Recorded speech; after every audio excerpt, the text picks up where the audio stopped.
ప్రపంచంలో ఎక్కడున్నా మీ గోత్రనామాలతో వేదమందిర్ నిర్వహించే ఆన్లైన్ పూజలు హోమాల ద్వారా దైవ అనుగ్రహాన్ని పొందండి.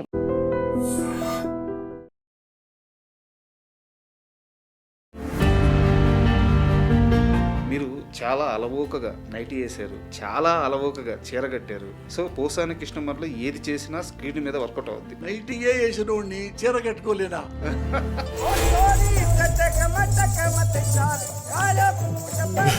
100 కోట్ల రూపాయల పైన ఆస్తిని భార్య పేరు మీదే పెట్టడానికి కారణం ఏంటి? డబ్బులు వెంట్రుక ఇవాళ వస్తాయి, రేపు పోతాయి. మీకు పిల్లలు అంటే బాగా ఇష్టమా, భార్య అంటే బాగా ఇష్టం అంటే నాకు నా భార్య అంటే ఇష్టం. పిల్లలకి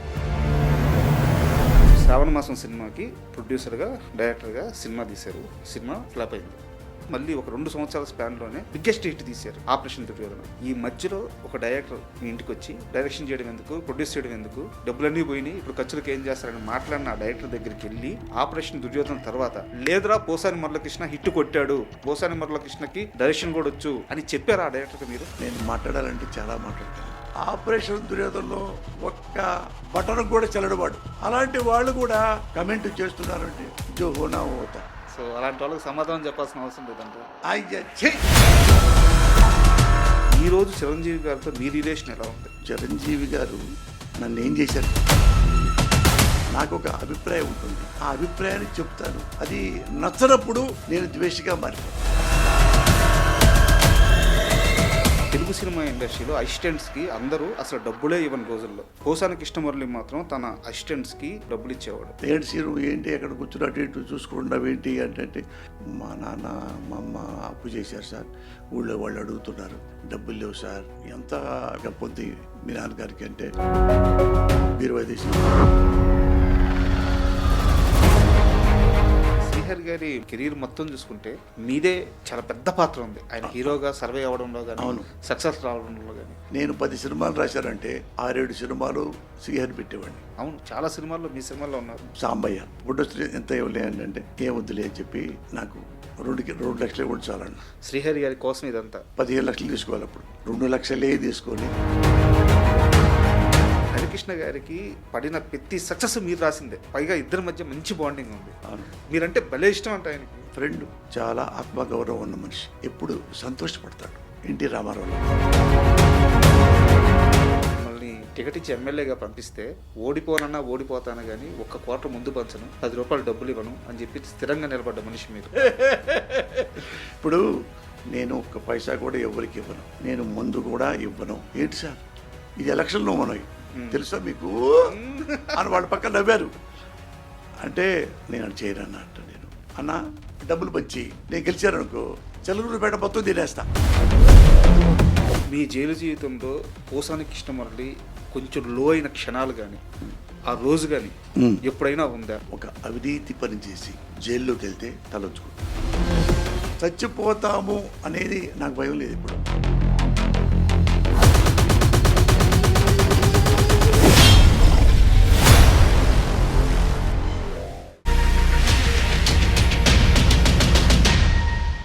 hi, welcome to my show.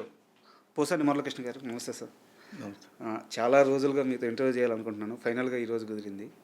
అయితే ఇంటర్వ్యూలోకి వెళ్ళే ముందు ఒక రియల్ లైఫ్ ఎక్స్పీరియన్స్ నేను చూసింది మీతో షేర్ చేసుకొని ఇంటర్వ్యూ స్టార్ట్ చేస్తాను. 2015-16 ఆ పీరియడ్లో నేను ఎల్లారెడ్డిగూడలో ఉండేవాడిని. రోజు ఇంటి నుంచి బయటికి రాగానే ఒక పెద్ద మిద్ది, ఆ మిద్ది కింద ఎప్పుడు మధ్యాహ్నం పూట ఒక 15-20 మంది పేదవాళ్ళు, కూలీలు, పళ్ళ మార్కెట్లో పళ్ళు అమ్ముకునే తోపుడు బండి వాళ్ళు, ఒక 20 మంది 25 మంది ఎప్పుడు ఆ ఇంటి కింద కూర్చొని మధ్యాహ్నం ఎండకి లంచ్ టైం కాగానే అక్కడికి వచ్చి భోజనం చేసి అక్కడే నీళ్ళు ఉంటాయంట, నీళ్లు తాగేసి ఒక చిన్న కునికి వేసుకొని మళ్ళీ పనులకు వెళ్ళిపోతూ ఉండేవాళ్ళు. ఇది ప్రతిరోజు రెగ్యులర్గా జరుగుతూ ఉండేది. ఆ మిద్దె చాలా పెద్ద మిద్ది. ఇంత కోటీశ్వరుడు కూలోళ్ళని, పేదవాళ్ళని ఇంత దర్జాగా ఇంట్లోకి రానిచ్చి వాళ్ళకి అవకాశం కల్పిస్తున్నాడు, ఎవరబ్బాయినో అని కొన్ని రోజులు అనుకున్నాను. తర్వాత తెలిసింది ఏంటంటే ఆ ఇల్లు పోసాని కృష్ణమురళి గారిది అని తెలిసింది. అవును, అంటే నేను ఒకప్పుడు పేదోడినేగా సార్. నేను రోడ్లప్పుడు తిరిగి ఉండే, ఏమీ లేకుండా మద్రాసు వెళ్ళినోడిని సార్. హైదరాబాద్ వచ్చేనాటికి కోటేశ్వరుడు అయిన వాడిని. అందుకని ఇది శాశ్వతం కాదు, పేదరికం శాశ్వతం కాదు, ఆ కోటేశ్వరుడు శాశ్వతం కాదు. శాశ్వతం ఏదంటే క్యారెక్టర్. సార్. ఎప్పుడు మనం చచ్చిపోయినా మన క్యారెక్టర్ ఏంటి, వీడు మంచోడా బ్యాడ్ ఫెలోడా అని ఎప్పుడు అనుకుంటారు. ఎప్పుడో అల్లూరి సీతారామరాజు గారుని చంపారు. ఇప్పటికీ మరి దేశభక్తులు ఎందుకంటారు? Sir. Dedication, character. Character. Same Mahatma Gandhi అయినా కానీ మరొకరైనా కానీ నాకేంటంటే వీడు పేదవాడు, వీడు డబ్బున్నోడితో ఫ్రెండ్షిప్ చేద్దాం, పేదవాడిని హెల్ప్ చేద్దాం అనేది నాకు తెలియని మ్యాటర్స్ అవన్నీ. అంటే మేము ఒకప్పుడు మంచిగా ఉన్నాం, సార్. మంచి కుటుంబం. మా నాన్న ప్యాకెట్ ఆడి డబ్బులు అన్నీ పోగొట్టి పూరి గుడిసెలోకి వచ్చాం. యాస్టిస్గా పూరి గుడిసే, సార్. తాటాకులు. మరి అట్లున్నా మా నాన్నకు కానీ మా అమ్మకు కానీ నాకు కానీ క్యారెక్టర్ పోలా. సార్. మంచి ఇంట్లో ఉన్నప్పుడు కానీ, పూరింట్లో ఉన్నప్పుడు కానీ, రోడ్డు మీద ఉన్నప్పుడు కానీ, ఇప్పుడు ఫ్లైట్లో తిరుగుతున్నప్పుడు కానీ ఒకటే మంచి చెడు ఆ రెండే చూస్తా. సార్. మా ఇంట్లో మీరు చెప్పినట్టుగా చాలామంది వచ్చేవాళ్ళు. వస్తే ఇక్కడ ఏమన్నా బాగా నేడు ఉండేది మా ఇంట్లో. అవును. ఆ బిల్డింగ్లో చాలా ఎండాకాలంలో కూడా బాగా కూల్గా ఉండేది. ఆ సెల్లార్ కింద, చెట్ల కింద చాలా బాగా అసలు వచ్చేవాళ్ళు. సొంత ఇంట్లో ఉన్నట్టు ఉండేవాళ్ళు. తినేసి అక్కడే కూర్చొని కాసేపు కునుకు పెట్టుకొని గ్రిల్లో ఆనుకొని అట్టా కూర్చొని ఉండేవాళ్ళు. మాకు సంతోషంగా ఉండేది, సార్. నాకు కానీ మా వైఫ్ కానీ.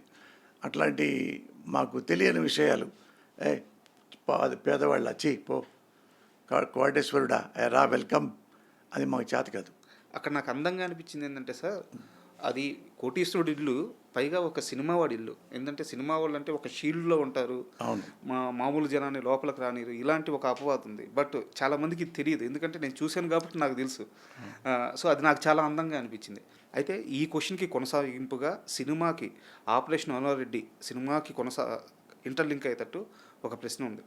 ఆపరేషన్ అనురారెడ్డి సినిమా విషయానికి వస్తే దీంట్లో నాన్న సెంటిమెంట్ ఉంది అని చెప్పేసి మీరు ఒక దగ్గర మాట్లాడున్నారు. నాన్న ఎమోషన్ కూడా ఉందని చెప్పేసి. మీ నాన్నగారు అంటే పోసాని కృష్ణమురళి నాన్నగారు సుబ్బారావు గారు పోసాని కృష్ణమురళికి ₹1 ఆస్తి ఇవ్వలేదు. ఒంటి మీద బట్టలతో నడి రోడ్డు మీద నిలబెట్టేశారు. మంచి పేరు ఇచ్చాడు, మంచి కుటుంబం లెగసీ ఇచ్చాడు, నీతి ఇచ్చాడు, నిజాయితీ ఇచ్చాడు. కానీ నాన్న ఏమీ ₹1 కూడా మీకు ఇవ్వలేదు. ఆ నాన్న ఎమోషన్ని క్యారీ చేస్తా కథ రాయాలంటే ఆ నాన్న మీద ఒక ప్రేమ, ఆ గౌరవం అలాగే ఉండాలి కదా. పోసాని కృష్ణమురళి దృష్టిలో నాన్న అంటే ఏంటి? నాకు మా ఇంట్లో నాన్న, మా అమ్మ అంటే ఫస్ట్ చెప్పుకోవాలంటే అమ్మ, నాన్న వాళ్ళు నాకు చాలా హీరోలు. సార్. నాన్న కంటే హీరో ఎవరంటే మా అమ్మ. మా నాన్న ఏంటంటే ఇన్నోసెంట్. అందుకే ఇన్నోసెంట్ అని చెప్పి ఊళ్ళో పేరు సుబ్బారావు వల్ల గోపాలస్వామి అంటూ ఉండేవాళ్ళు. స్వామి. గోపాలస్వామి అంటే నిరాడంబరుడు, ఏమి తెలియని వాడు, ఇన్నోసెంటు అనేది ఊళ్ళో చెప్పుకుంటూ ఉంటారు. ఏరే గోపాలస్వామి ఎక్కడున్నాడు, పేకాడుతున్నాడా, పోగొట్టుకుంటున్నాడా? ఆయన పేక ఎవరు నేర్పారో తెలియదు. చిన్నప్పటి నుంచి చాలా మంచోడు, చాలా హానెస్ట్. మందు గిందుకు సిగరెట్లు అట్లాంటివి లేకుండా నీతిగా ఉండేవాడు. ఎవడో నేర్పాడు మా నాన్నకి టైంపాస్ చేసుకుందామని. అక్కడి నుంచి చనిపోయేదాకా ఆ పేకలు వదల్లా. మా అమ్మ బతులాడి మా అమ్మ బాగా ఇష్టం నాన్నకి. ఎవరిని ఒక మాట తిట్టేది కాదు. మా నాన్నే నన్ను అసలు ఒక్క మాట కూడా అందు, నన్ను అసలు అందు. అంటే పెద్దోడు మంచోడు, వాడు తెలుసు వాడు ఏం చేయాలో తెలుసు. వాడు 10 ఏళ్ల వయసు నుంచి అలాగే ఉంటాడు మనిషి. వాడి గురించి ఏ కామెంట్ చేయొద్దంట మా నాన్నని, మా అమ్మ. అట్లా మా నాన్న ఏంటంటే పాపం ఎవరైనా మీరు చెప్పారనుకోండి అదే నమ్ముతాడు. కల్మషం తెలియదు, ఏమి తెలియదు. ఆ ప్యాకెట్ ఆడి డబ్బులను పోగొట్టుకుంటే మా అమ్మ కూడా ఏమల్లా. అంటే ఆ డబ్బులు లేక మా నాన్న తీసుకెళ్ళి విలేజ్లో, గుంటూరు జిల్లాలో మోతాడకాని గ్రామం ఉంది, అమరావతి రోడ్డు వెళ్ళి అమరావతి గుడి ఉంటుంది, అమరలింగేశ్వర స్వామి. ఆ దారిలో ఉంటుంది మోతాడక అని. అక్కడ మా మేనత్త ఉంటుంది, సార్. మా నాన్న చెల్లెలు, వాళ్ళకి పిల్లలు లేరు. మా నాన్న ఏంటంటే ఆ ఊరు తీసుకెళ్ళాడు నన్ను. చిన్నోడిని నేను 7th క్లాస్ చదవాలి, డబ్బులు లేవు, ఫీజు కొట్టాలన్న. అది మా మేనత్త నన్ను చూసి, నేను ఉంచుకుంటానులే అన్నయ్య, చదివించుకుంటాను, నువ్వు వెళ్ళిపోవాలి అంటే. మా మేనత్త సంపూర్ణమ్మని, ఆమె చాలా ఉత్తమురాలు. అట్లా చదువుకోగలిగా. డాక్టరేట్ ఎంఫిల్ అయిపోయింది, ఫస్ట్ క్లాస్లో పాస్ అయిన తర్వాత డాక్టరేటు ఇంకా 6 నెలల్లో అయిపోద్ది. అవుతూ అనగానే నన్ను ఎందుకో ఎవరో పిలిచి నన్ను రైటర్ చేశారు. చేసిన వారు ఎవరంటే the great Mohan Gandhi sir, director, కర్తవ్యం తీసిన ఆయన. జడ్జిమెంటు, పీపుల్స్ ఎన్కౌంటర్, మంచి మంచి సినిమాలు తీశారు. సార్, ఆయన నేను వద్దన్నా కానీ బలవంతంగా నన్ను రైటర్ చేశారు. చదువుకున్నావు కదా నువ్వు, ఇంకా పరశురాల దగ్గర ఉంటున్నావు, చాలాళ్ళు ఉన్నావు కదా, మరి నువ్వు పెళ్లి చేసుకోవాలి కదా, నీకంటూ కూడా ఉండాలి కదా, ఎన్నాళ్ళు బాయ్గా ఉంటావు, ఎన్నాళ్ళు అసిస్టెంట్గా ఉంటావు. ఒక ఇన్ కేసు పరచు బ్రదర్స్ నుంచి దగ్గర బయటకు వచ్చినా, ఇన్ కేసు నువ్వు ఫెయిల్ అయినా వాళ్ళు రానివ్వరు అనుకుంటే నా దగ్గర ఉండు, లేదా పిఏపి సుబ్బారావు గారి దగ్గర నేను చెప్తా, ఇక్కడే ఆఫీసులో ఉండు, నేను పైకి వచ్చేదాకా నేను సాగుతా అన్నాడు మోహన్ గాంధీ. అది ఫస్ట్ సినిమాకే, అది పోలీస్ బ్రదర్స్ 100 days ఆడింది. 100 days కంటే అబౌవ్ నాకు మంచి పేరు వచ్చింది. పెద్ద హిట్ అయినా హిట్ ఆ క్రెడిట్ మొత్తం నాకే వచ్చింది. సార్, ఏది ఎవడు ఈ పోసారి కృష్ణమురళి అంటే అడా ఆ పరచూరాళ్ళ దగ్గర ఉంటాడు, ఆ బాపరాడు పిల్లవాడు వాడే అన్నాడు. వాడు బాపరాడు కదన్నా, ఆడు కమ్మోడు అని వాళ్ళు తెలుసుకుని. నేను ఎప్పుడు చెప్పేవాడు కదా ఎవరికి. ఒకళ్ళైతే పాపం అతను రైటర్, బ్రాహ్మిన్స్ అతను, అంటే ఏమిరా పాపం ఈ కృష్ణమురళి పిల్లవాడు, బ్రాహ్మణ పిల్లవాడు, వాడు కిచెన్ తీసుకొస్తారేంటి, నాన్ వెజ్ తెప్పిస్తారేంటి ఆడితో పాపం ఆఫీసులో అంటే. నేను బ్రాహ్మిన్ కాదండి, కమ్మ అంటే వాళ్ళు మాట్లాడరేమో, దూరం పెడతారేమో తెలియదు కదా, అసలు ఏమీ మాట్లాడేవాడు కాదు. ఏమీ 5 ఏళ్ళు వాళ్ళ దగ్గర ఏమీ మాట్లాడే కామ్గా పనిచేసేవాడిని. ఒక 18-19 గంటలు పనిచేసేవాడిని రోజుకి, 18 నుంచి 19 గంటల దాకా. ఒక 3 గంటలే నిద్రపోతా, 4ంటికి లేచి మళ్ళీ వాకింగ్కి వెళ్తా. నాకు దీనికి సంబంధించిన ఒక ప్రశ్నే ఉంది. యాక్చువల్గా ₹7 కోసం మీరు బుట్టలు, ఆ ముళ్ళుండే ఆ చెక్కలతో బుట్టలు అల్లిన రోజులు ఉన్నాయి, కరెక్టేనా? ₹7 కోసం. అలాంటి పోసాని కృష్ణమురళి తెలుగు సినిమా ఇండస్ట్రీలో అసిస్టెంట్స్కి అందరూ అసలు డబ్బులే ఇవ్వని రోజుల్లో, మహా అయితే 2000, 3000 నెలకి ఖర్చులకు ఇచ్చే రోజుల్లో పోసాని కృష్ణమురళి మాత్రం తన అసిస్టెంట్స్కి డబ్బులు ఇచ్చేవాడు. నేను ఎవరిని నాకు అసిస్టెంట్ ఉంటే బాగుండే, ఎక్కువ సినిమాలు రాస్తాను అట్లాంటి నాకు తెలియదు అసలు. ఈ రోజుకి అందరూ నా వెంటబడి చూడండి. ఆకుల శివ లాంటి వాడు కానీ, కొరటాల శివ కానీ, రికమెండేషను. సముద్రాల మేనలుడు అప్పలాచార్య ఉంటాడు, అప్పలాచార్య తమ్ముడు ఉన్నాడు ఆదిత్య గారని. ఆదిత్య గారు అంటే నాకు ఇష్టం బాగా, నాకే వస్తుండేవాడు. వస్తే ఆయన ఒకప్పుడు మురళి తమ్ముడు ఒక శివాని కుర్రాడు, పాపం పేదవాడు బాగా, అన్నం కూడా 2 పూటలు లేని పరిస్థితిలో ఉన్నాడు, అది నువ్వు అసిస్టెంట్ పెట్టుకుంటావంటే. అప్పుడు కొత్తగా నేను ఎవరు నాకెందుకన్నా అసిస్టెంట్లు లేకపోవచ్చు, వాడికి అన్నం పెట్టు అసిస్టెంట్ పేరుతో అన్నాడు. అది చెప్పుడుకున్నాడు ఆయన హైదరాబాద్లో. ఆయన ఆకుల శివ సార్ కాదు, అలా ఆదిత్య అనే ఆకుల శివ వచ్చిన ఆకుల శివ. అది వస్తే ఇతనే మురళి, ఆకుల శివ ఇతను అంటే రమ్మనన్నా. నేను వాడు బాగా రాస్తాడా, బాగా రాయడా అని ఏ ఒక్కడిని నేను చెక్ చేయటాలు కానీ, మా నా దగ్గర పనిచేస్తారా అని ఎప్పుడు లైఫ్లో ఈ రోజు వరకు లేదు. ఈ రోజు వరకు కూడా వాళ్ళు నా ఫ్యాన్స్ అని, పోసాన్ గారిని ఫ్యాన్ అంటే నేనని త్రివిక్రమ్ చెప్పేవాడు. వెళ్ళి మా తలుపుకుంటగానే మా ఆవిడ ఉంటే నేను బయటికి వెళ్ళిపోయాడు, 5:30-6ంటికి వెళ్ళిపోయాడిని సిట్టింగ్కి, వాళ్ళే 9ంటికి వచ్చేవాళ్ళు. అంటే నేను పోసానికి సార్ నేను ఫ్యాన్ అండి, సార్ దగ్గర అసిస్టెంట్ జనాలు అంటే 2-3 నెలలు తిరిగాడు. తిరిగితే మా ఆవిడ నేను వచ్చి నైట్ ఇప్పుడు వస్తా వాళ్ళు ఎప్పుడో. ఎవరు ఒక అబ్బాయి అండి, ఎవరు సినిమా ఆకళ్ళ శ్రీనివాస్ అంట, ఏదో అబ్బాయి రోజు తిరుగుతున్నాడు పాపం, మీరేదో చెప్పొచ్చు కదా. నాకేం తెలుసమ్మా, అతను ఎవరో తెలియదు నాకు. సార్ నువ్వు చెప్పొచ్చు కదా అంటే, సార్ నువ్వు మనం ఏమైనా చెప్తాం, అసలు కలిస్తే కదా. అతను అబ్బాయి తెలియదు, ఏమీ తెలియదు. ఒకసారి వస్తే అప్పుడు చెప్పు, ఈసారి నెంబర్ తీసుకో అన్నట్టు అట్టు వెళ్ళిపోయాడు. అట్లా వచ్చాడు ఆయన. అతనికి ఆకుల శివకి వచ్చాడు. తర్వాత వాళ్ళందరూ 30 మంది దాకా పైన చేసినట్టున్నారు. సార్ ఇండస్ట్రీలో సంపత్ నంది గారు కానీ, కొరటాల గారు కానీ, బివిఎస్ రవి గారు కానీ, ఇండస్ట్రీలో ఏ పెద్ద డైరెక్టర్ని తీసుకున్నా ఏదో ఒక టైంలో పోసాని కృష్ణమురళి గారి దగ్గర పని నేర్చుకున్న వాళ్ళే వీళ్ళంతా. అది అట్లా వచ్చినాడు త్రివిక్రమ్. సార్ ఎవరు ఫ్యాన్ ఎవరంటే కామెడీ మ్యాన్ అతను ఉంటాడు, గౌతమ్ రాజు గారని. గౌతమ్ రాజు గారు కామెడీ ఏమిటి తమ్ముడు అంటుంటాడు. అవును. అతను తమ్ముడు నా దగ్గరికి వస్తాడు ఆ పిల్లోడు, ఆపరేషన్ మన ఇతను త్రివిక్రమ్ ఆకళ్ళ సీను అనేవాడు.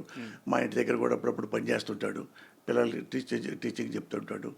ఆ పేదవాడు అవన్నీ చెప్పొద్దన్నా చెప్పేవాడిని. మంచోడా కాదా చెప్పు.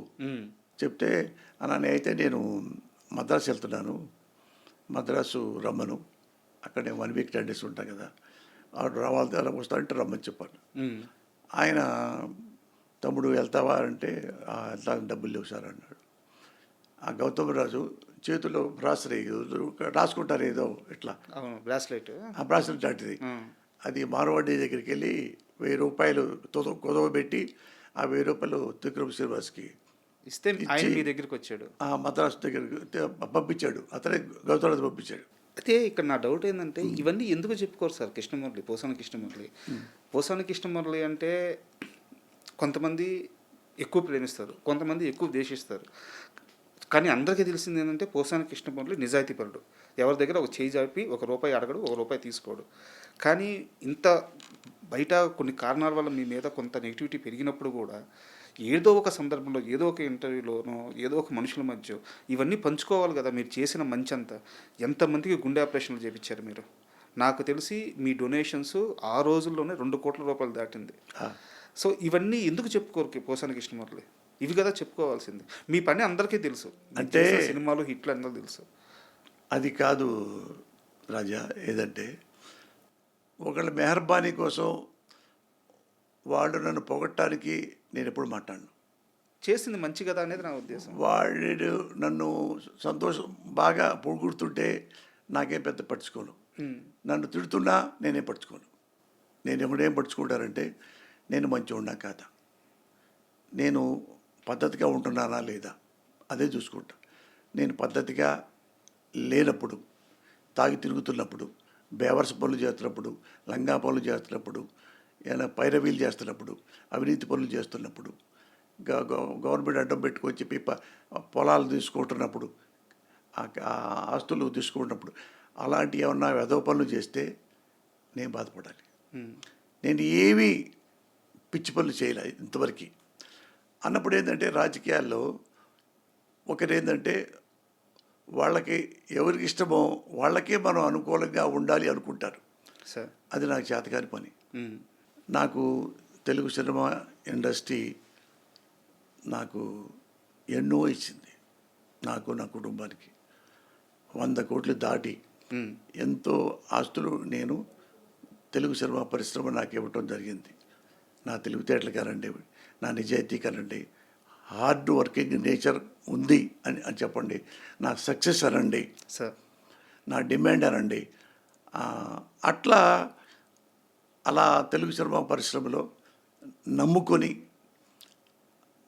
బాగా హార్డ్ వర్కింగ్ చేసి మంచి సక్సెస్లు ఇచ్చి గొప్పగా ఆస్తులు దేవుడు నాకు ఇచ్చి తెలుగు పరిశ్రమ నాకు ఇచ్చి ఆ తర్వాత నాకు సంతోషంగా నేను నా కుటుంబం ఇప్పుడు చాలా గౌరవంగా బతుకుతున్నాం. ఇది తరాలు తరబడి నాకు ఆస్తులు ఉంటాయి. ఇక బావు, ఎందుకంటే మా ఇంట్లో బ్యాడ్ హ్యాబిట్స్ ఎవరికి లేదు, నాకు లేదు, నా పిల్లలకి లేదు. మందు లేదు, సిగరెట్లు లేవు, పాన్ పరాగులు లేవు, మిడ్ నైట్ పబ్లిక్ వెళ్ళటాలు లేవు. ఏ క్లబ్ ఇంతవరకు చేయలేదు 40 ఏళ్లలో. ఫంక్షన్లు ఉంటాయి కదా, ఆ ఫంక్షన్లో అయితే షెల్ట్ తీసుకుని వెళ్ళిపోతాను తప్ప అక్కడే మందులు, పార్టీలు, పార్టీలు, డ్యాన్సులు అవి నాకు తెలియని మ్యాటర్లు. ఇంత జీవితం చూశారు, ఇంత సక్సెస్ చూశారు, ఇంత డబ్బు చూశారు, ఇన్ని బంధాలు చూశారు. మీ జైలు జీవితంలో పోసాని కృష్ణమురళి కొంచెం లో అయిన క్షణాలు కానీ ఆ రోజు కానీ ఎప్పుడైనా ఉందా? ఆ జైలు జీవితంలో నుంచి మీరు నేర్చుకున్న పాఠం కానీ లేదా మిమ్మల్ని మీరు మలుచుకున్న విధానం కానీ ఏంటంటే ఏం చెప్తారు? ఆ కొన్ని రోజులు ఏమీ లేవు. ఏమి లేవు. ఎందుకు చెప్పంటావా? ఆ, ఇప్పుడు నేను ఒక అవినీతి పని చేసి ఉమ్, జైల్లోకి వెళ్తే తలొంచుకుంటా. మోసం చేసి, లంగా పనులు చేసి, బ్రోకర్ పనులు చేసి, రేపులు చేసి, కడుపులు చేసి, పక్కలేయటం చేసి, ఎక్కడెక్కడ ప్రభుత్వాలు అడ్వాంటేజ్ తీసుకొని 2 ఎకరాలు తీసుకోవటం, 3 ఎకరాలు తీసుకోవటం, ఆ పైపులు తీసుకుందాం, ఈ పప్పులు తీసుకుందాం, ఈ డైలాక్స్ పెట్టుకుందాం అని, ఇవన్నీ నా జీవితంలో ఎప్పుడు ఏమీ లేదు సార్. ఇప్పుడు ఇది నేను గట్టిగా మాట్లాడతా, ఉమ్, అది మీకు తెలుసు, నాకు తెలుసు. గట్టిగా మాట్లాడటం అంటే నా గొంతు పెద్దది అంతే. సార్. అంటే కోపంతో కాదు, నా గొంతు పెద్దది, అర్థమైందా? రాఘోపాల గొంతులాగా. అది అడుగుతా. సార్. నేను రాజకీయాల్లో మాట్లాడవలసి వచ్చినప్పుడు ఎన్ని ప్రెస్ మీట్లు తీసుకుని బయటికి కావాలండి మీరు. సార్. ఎందుకు నాకు సమాధానం చెప్పలేరు? నేను మామూలుగా అడుగుతా. మంత్రులు అడగమన్నా, ఇంకోటి అడగమన్నా, ఎవరు అడగమన్నా, మరి నాతో నన్ను నోరు మూపించవచ్చుగా సమాధానంతో. ఎవరు మూపించలా. అదే నేను చేసేది. బ్రోకర్ పనులు చేయలే ఇప్పుడు నేను. సార్. మరి ఎందుకు బాధ? బాధ లేదు. నాకు రాజకీయాల గురించి మాట్లాడడం ఇష్టం లేదు, కానీ మీ క్యారెక్టర్ తెలుసు సార్. మిమ్మల్ని చిలకలూరిపేటో సంథింగ్ ఎక్కడో టికెట్ ఇచ్చి ఎమ్మెల్యేగా పంపిస్తే ఓడిపోనన్నా ఓడిపోతాను కానీ ఒక్క క్వార్టర్ ముందు పంచను, 10 రూపాయలు డబ్బులు ఇవ్వను అని చెప్పి స్థిరంగా నిలబడ్డ మనిషి మీరు. కాదు, అంటే ఇప్పుడు ఆంధ్రప్రదేశ్ కానీ, తెలంగాణ కానీ, ఎక్కడైనా ఇండియా కానీ, ఇక్కడ ఇండియా తగ్గ తెలియదు, మనం అనుకునే ఆంధ్రప్రదేశే కదా వచ్చింది. అన్నీ ఉన్న ఎమ్మెల్యేలు నిలబడ్డారు కదా, ఎమ్మెల్యేగా ఎవరు? వాళ్ళు అన్ని పార్టీలు వాళ్ళకు, సార్. అన్ని పార్టీలు వాళ్ళు రంగంలోకి వచ్చారు. 100% ఎమ్మెల్యేగా నిలబడ్డవాడు డబ్బులు పంచారు, సార్. పంచుతారు. డబ్బులు పంచకపోతే కనీసం ముందిప్పిస్తారు కదా. మీకు తెలుసు కదా, ఇవ్వకపోతే వాళ్ళు ఒప్పుకోరు అంతే కదా, అంతే అంటారు కదా. కార్యకర్తలే ఒప్పుకోరు సార్. అది అన్నారు కదా. నేను అక్కడికి వచ్చా. నేను వచ్చి వాళ్ళు అడిగారు, సార్ మనం ఇక్కడెక్కడ ఇవ్వాల్సి ఉంటుంది, ఇక్కడెక్కడ ఇవ్వాల్సి ఉంటుంది, ఏమి ఇవ్వాలి అన్నాడు ఓ పెద్ద ఆయన. అదేంటి డబ్బులు పంచాలి, అది మన కాటన్ మనం ఊరికి మనకు ముందు బాటిల్స్ తీసుకోండి అన్న. నాకైతే తెలియవన్నా, నేను ఒక్క పైసా కూడా ఎవరికి ఇవ్వను, నేను ముందు కూడా ఇవ్వను. ఏంటి సార్ ఇది ఎలక్షన్లో మనవి తెలుసా మీకు అని వాళ్ళ పక్కన నవ్వారు. అంటే నేను అది చేయనన్నట్ట. నేను తాగించను. ఒకవేళ నేను తాగుతున్నా కానీ నా డబ్బులతో తాగుతా, మీ డబ్బులతో మీరు తాగండి. నేను ఎందుకు ఇవ్వాలి మీకు? సార్. నువ్వు అడిగి నేను చెప్పా, అన్న నన్ను చెడగొట్టమాకండి. నేను చెడిపోయాను అనుకో అన్న, డబ్బులు పంచి నేను గెలిచాననుకో చిలకలూరిపేట మొత్తం తినేస్తా. మీరు నన్ను అడిగే హక్కు ఇంకో లేదు. ఏం మాట్లాడలేదన్న. 60-70 మంది ఉన్నారు. నేను చేయనన్నట్టు. అంటే ఇప్పుడు సరే ఓట్లే వస్తాయి, పోతే కానీ కనీసం ముందండి ఇవ్వండి, ఎంకరేజ్మెంట్గా ఉంటుంది అన్నాడు. ఎంకరేజ్మెంట్ ఏంటన్నా అన్న? ఏమంటే వాళ్ళు మరి అటు మాట్లాడుకోవాలి, వాళ్ళు పాంప్లెట్లు పంచుకుంటూ ఉండాలి, వాళ్ళకి వచ్చి ముందు అంటే వాళ్ళ డబ్బులు తాగి మందుకు చేసుకోమన్నా. నేను చేయను అన్న. నన్ను పాడు చేయొద్దు అన్న. అరే మందు పట్టడం కూడా పాడు చేయడం ఏంటండి అన్నాడు. ఆయనంటే అన్న తల్లి సాక్షిగా చెప్తున్నా, నేను పైసా కూడా ఇవ్వను.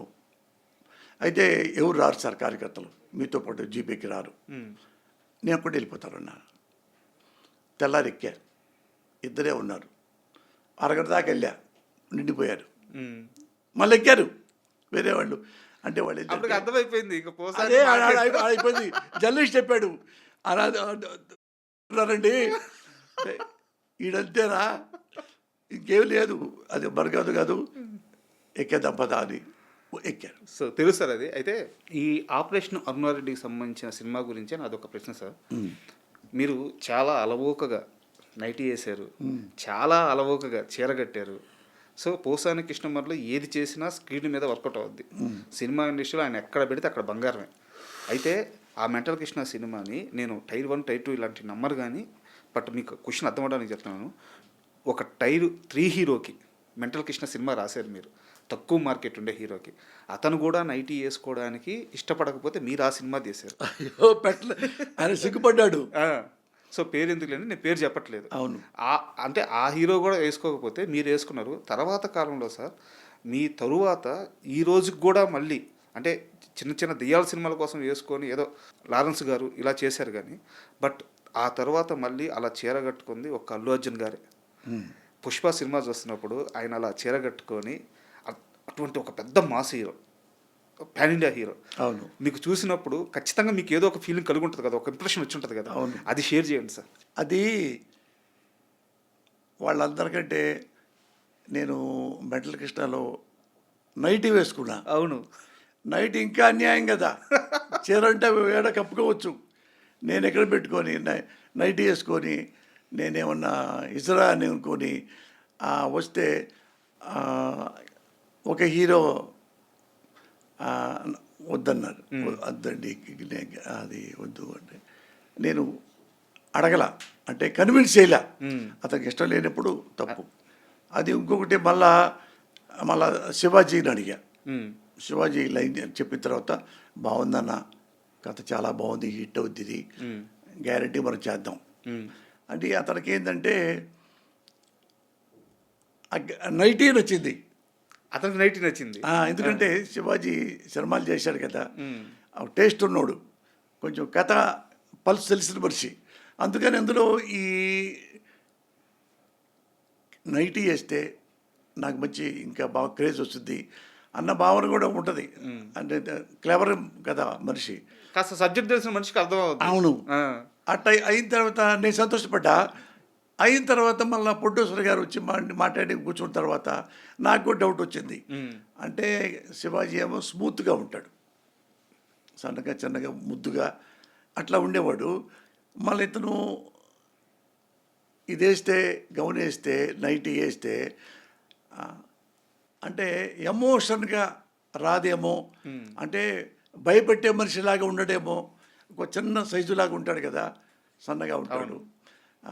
నేనంటే హైట్గా ఉంటా, 6, చెప్పులు వేసుకుంటే 6'1" అవుద్ది. మీరు ముందు రాసిన హీరో కూడా చాలా పెద్ద హైట్ లేండి. అవును. అట్లా అలాగా అది చేద్దాం అనుకుంటే ఈ నైటీ క్యారెక్టర్కి సూట్ అవ్వాల. ఇది శివాజీ. నాకు ప్రొడ్యూసర్గా అనుకున్నాం, కొద్దిగా శివాజీ స్మూత్గా ఉంటాడు, ఇది నైట్ అయితే బాగోదేమో అతనికి అనుకొని, అంటే అయితే మీరే చేయండి అన్నాడు ప్రొడ్యూసర్.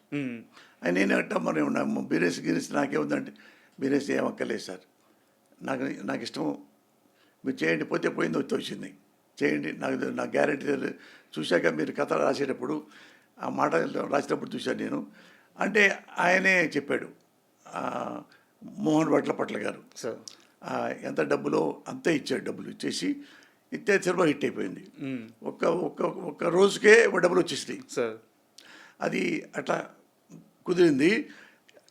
ఆ తర్వాత నా నైటీయే వేసిన వాడిని చీర కట్టుకోలేనా?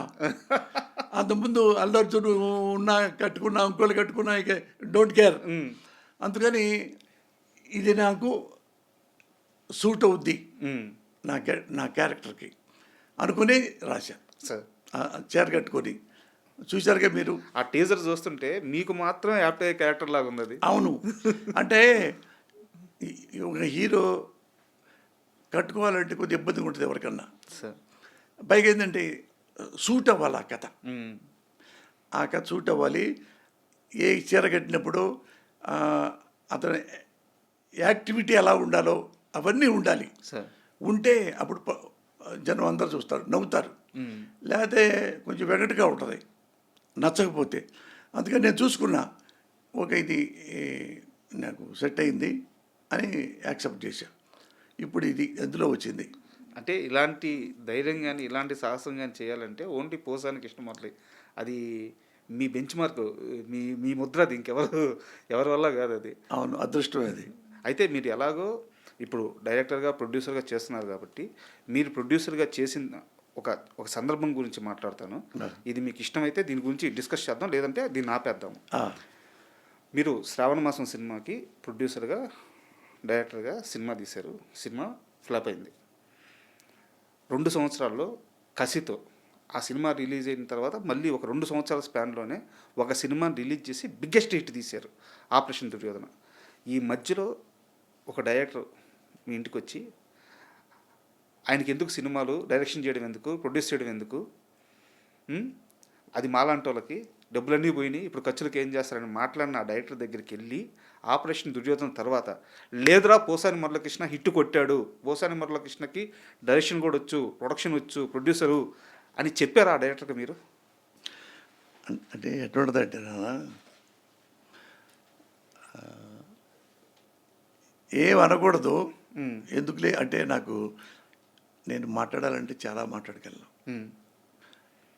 తలకాయ తీసుకెళ్ళి మొలకాయలో పెట్టుకోవాలి నీకు చెప్పాలంటే. వాళ్ళ వాళ్ళ క్యారెక్టరు, వాళ్ళ కెపాసిటీ, వాళ్ళ కాపురాలు, వాడి ఇళ్ళు, వాడ బొళ్ళు ఏందో మొత్తం నాకు తెలుసు. కానీ ఎందుకు వాడిని ఎందుకు ఏడిపించటం అట్టా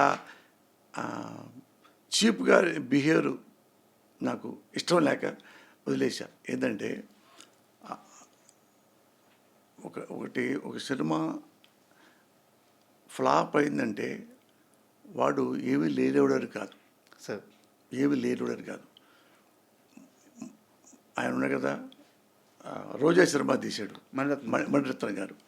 మణిరత్నం గారు మరి చాలా చదువుకున్నవాడు, లెజెండరీ లాంటి వాడు. మరి ఆయన ఎన్నో ఫ్లాపులు తీశాడు. అంతంత మాత్రాన ఆ డైరెక్ట్ లేకుండా పోతాడా? ఆయన ఇప్పటికీ లెజెండరీ డైరెక్టర్. చూడండి మరి ఆయన ఎన్ని ఇప్పుడు 1, 2, 3, 4 ఫ్లాప్. మన లేటెస్ట్ కూడా ఫ్లాప్ అయ్యేది సార్. ఇది మన కమల్ హాసన్ తగ్గలేదు సినిమా ఏదో.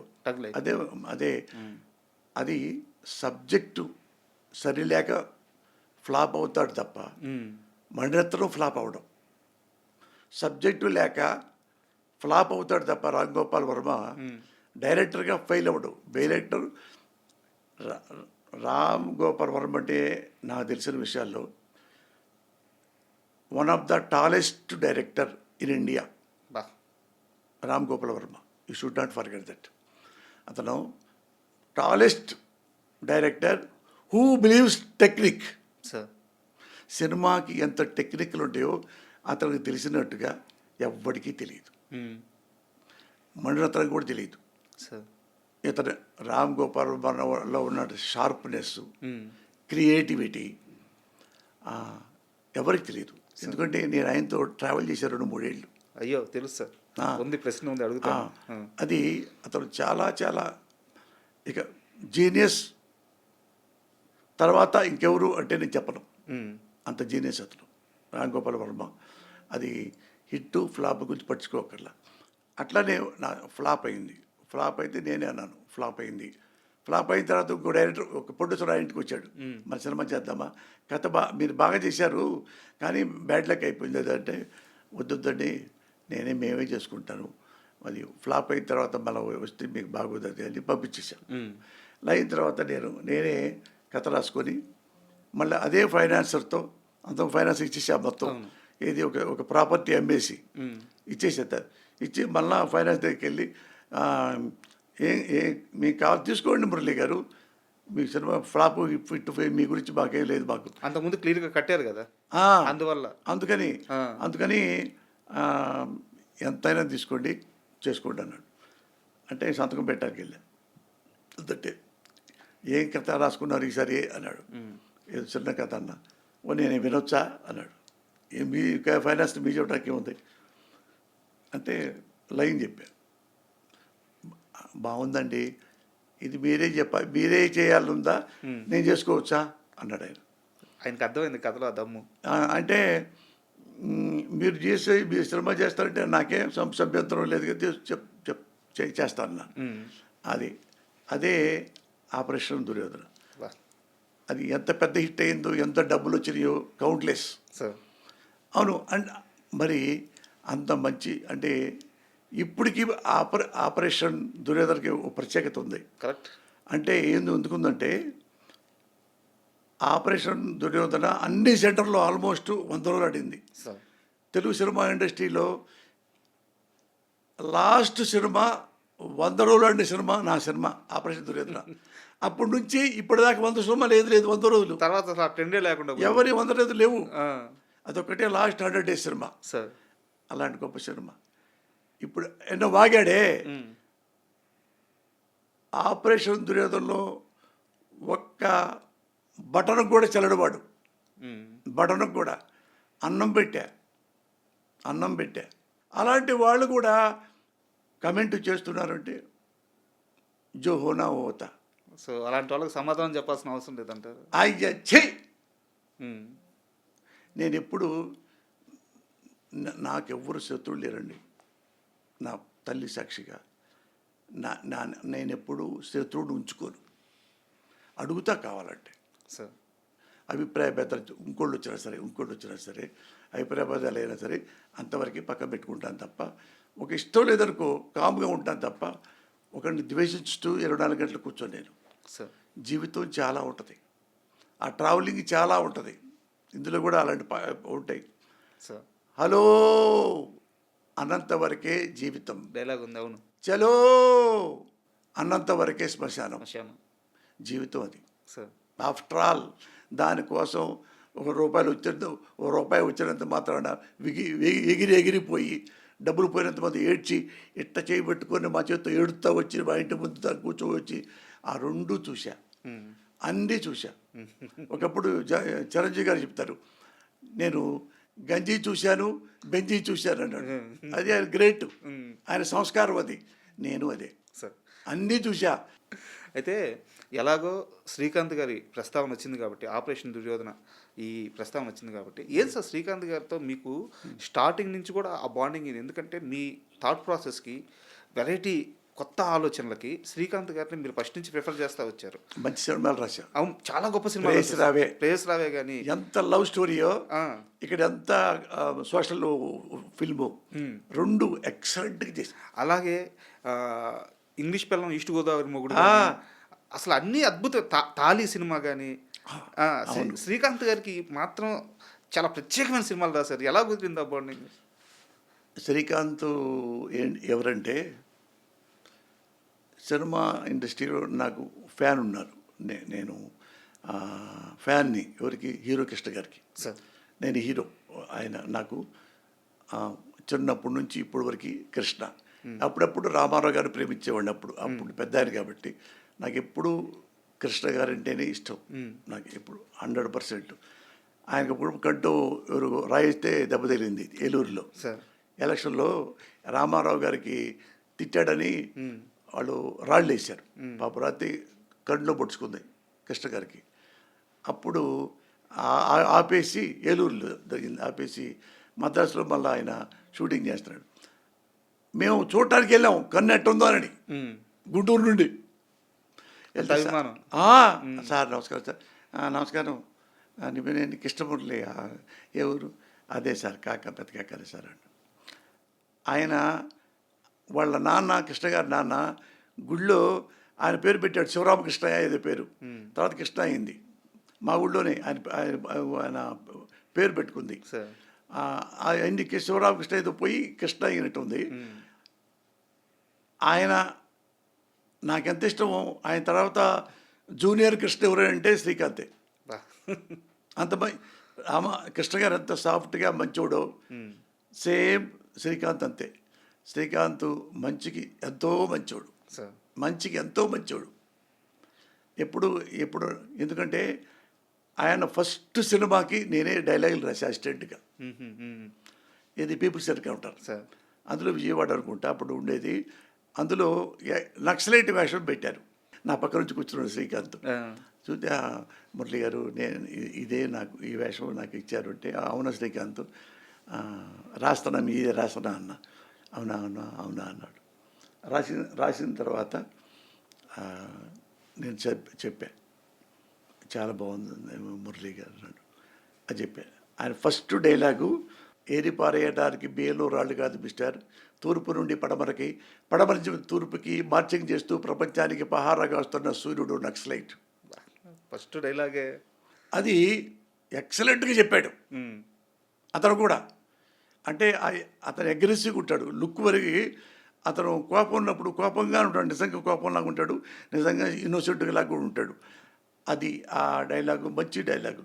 వచ్చి ఈ డైలాగు, మా వాళ్ళు గాంధీ గారిలాగా సత్యాగ్రహం చేయరు, నిప్పులు చెప్పుకుంటూ వస్తారు, నిప్పు సత్యాగ్రహం చేస్తారు అనగానే బాంబు బ్లాస్ట్ అవుద్ది. అయితే శ్రీకాంత్ గారి గురించి మాట్లాడదాం, ఇంకా క్వశ్చన్స్ ఉన్నాయి. ఇప్పుడు ఎప్పుడో 35 సంవత్సరాల క్రితం రాసిన డైలాగ్ని అలవోకగా చెప్పారు కదా, మీ ఫోన్ నెంబర్ చెప్పండి. తెలీదు. అదేది నా సీన్ అది. అందరూ ఏంటంటే చెప్పంటావు, దీనికి కథ ఉంది. ఇదిగో 2000 ఎప్పుడు కొన్నారు సార్ ఫోన్? నోకియా. ఇప్పుడు లేదనుకుంటా అసలు ఆ ఫోను. నోకియా పుట్టినప్పుడు తీసుకున్నా. నాకు ల్యాండ్ అంటే ఇష్టం, నాకు ల్యాండ్ ఫోన్ అంటే సింపుల్గా ఉండాలి అని. ఇది మామూలు ఫోన్స్ ఉంటారు, యాపిల్ ఫోన్ అయ్యి ఉంటారు కదా, అవి కొనటం ఈజీ, అప్పుడే కొంటా. మా అబ్బాయిలు కొనుక్కున్నారు. నాకు తెలీదు, నాకు ఇంతవరకు వాట్సాప్ అంటే తెలియదు సార్. అన్నీ తెలిసే నేను సడన్గా ఫోన్ నెంబర్ చెప్పమని అడిగాను. పోసాని కృష్ణమూర్తికి ఫోన్ నెంబర్ తెలియదు, అకౌంట్లో ఎన్ని డబ్బులు ఉన్నాయో తెలియదు, ఎంత ఆస్తి ఉందో తెలియదు, ఈరోజు ఇంట్లో ఏం కూర వండుతారో, ఏం చేస్తారో, ఇంటి కరెంటు బిల్లు, ఇంటి ఖర్చులు, అవసరాలు, ఎక్కడి నుంచి డబ్బులు వస్తున్నాయి, ఎటు పోతున్నాయి, ఏమీ తెలియదు. అంతే కదా? ఏమి అసలు నేను పట్టించుకోను. ఇంతవరకు వచ్చాము, ఏముందో ఆస్తులు మొత్తం అన్నీ కలిపి నా వైఫ్కి రాసిచ్చా. సార్ అది కూడా క్వశ్చన్ ఉంది సార్. యాక్చువల్గా ఎలాగో ప్రస్తావించారు కాబట్టి అడుగుతాను. ఇప్పుడున్న పరిస్థితుల్లో నిజానికి నేను చాలా ఓపెన్గా చెప్తున్నాను, లక్షలు సంపాదించే దగ్గర నుంచి రోజుకి 1000 రూపాయలు, 500, 800 కూలీ తెచ్చుకునేవాడు దాకా, ఎవరైనా సరే ఉద్యోగి దాకా, ఎవరు కూడా ఈ రోజున్న పరిస్థితుల్లో భార్య మీద ఆస్తులు పెట్టడానికి సాహసించట్లేదు. లేదు. ఎందుకంటే కరెక్టే, ఈ బయట సమాజం ఎలా ఉందో చూస్తున్నాం. చూసావు. అయ్యో, ఒకటికి 10 సార్లు ఆలోచిస్తున్నారు. అలాంటిది 100 కోట్ల రూపాయల ఆస్తిని, 100 కోట్ల రూపాయల పైన ఆస్తిని చిల్లి గవ కూడా మీ పేరు పైన ఏమీ లేకుండా భార్య పేరు మీదే పెట్టడానికి కారణం ఏంటి? అంటే నాకు దీనికంటే ఉన్న పెద్ద ఆస్తి ఒకటి ఉంది. ఆ పెద్ద ఆస్తియే నా భార్య. సార్, డబ్బులు వెంట్రుక, ఇవాళ వస్తాయి, రేపు పోతాయి అంటారే. దిల్ దియా దేవానోంకో, దౌలత్ దిగా గుండోంకో అని. అది డబ్బు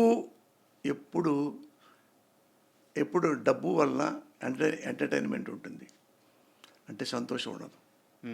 విలాసం ఉంటుంది, సంతోషం ఉండదు డబ్బు విషయంలో. అందుకని నా భార్య నాకు పెద్ద పెట్టుబడి, పెద్ద ఆస్తి. అంటే పెళ్ళి అయిన దగ్గర నుంచి ఈరోజు వరకు మేము ఎప్పుడు ఒకరోజు అనుకుని బయటికి వెళ్ళటాలు రావటాలు లేవు. తను బీఎస్సీ బిఎల్ చదువుకుంది బాగా, ఎంఎల్ కూడా చదువుతుంటే అప్పుడు పెళ్ళి ఫిక్స్ అయింది నాకు. నేను డాక్టరేటు, నాకు పెళ్ళి ఫిక్స్ అయింది. అందుకని మా ఆవిడ ఎంఎల్ పోయింది, బిఎల్ వచ్చింది, నాకేమన్నా ఎంఫిల్ వరకే చదువుకున్నాము. ఇంకా మరి ఇక పెళ్ళి అయిన తర్వాత మరి ఇంకేడా చదువుకుంటాం? వివాహం విద్యనాశనం, శోభనం సర్వనాశనం. ఇంకా అది నాకు ఇట్టట్టు కొట్టుకున్నా, అయ్యో నా డాక్టరేట్ రావాలి, డిలీట్ చేయాలి అని నా కోరిక. ప్రొఫెసర్ అవుతా ఒకటి.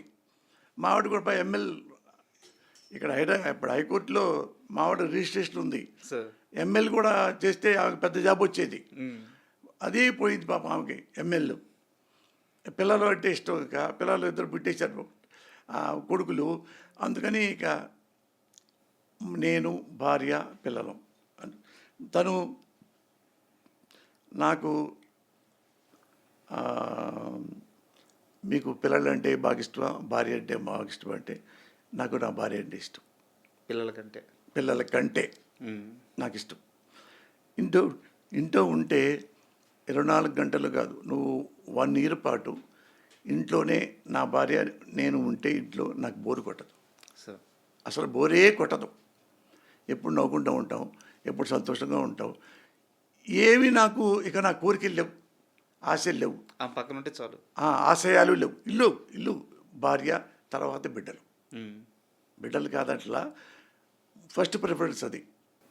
అయితే ఇంత పెద్ద స్టార్ రైటర్ కదా సార్, అంటే ఇండస్ట్రీలో ఏదో ఒక చిన్న చిన్న గిల్లి కజ్జాలు కానీ పక్కన వాళ్ళు వచ్చి గెలడం కానీ ఇలాంటి ఏదో ఉంటాయి. ఏ రోజైనా పోసానికి ఇష్టం పడ్డ జీవితంలోకి బయట నుంచి అమ్మాయిల నుంచి మెసేజ్లు, ప్రపోజల్స్ ఇలాంటివి వచ్చినప్పుడు ఎలా తీసుకునేవాళ్ళు, ఎలా రిజెక్ట్ చేసేవాళ్ళు?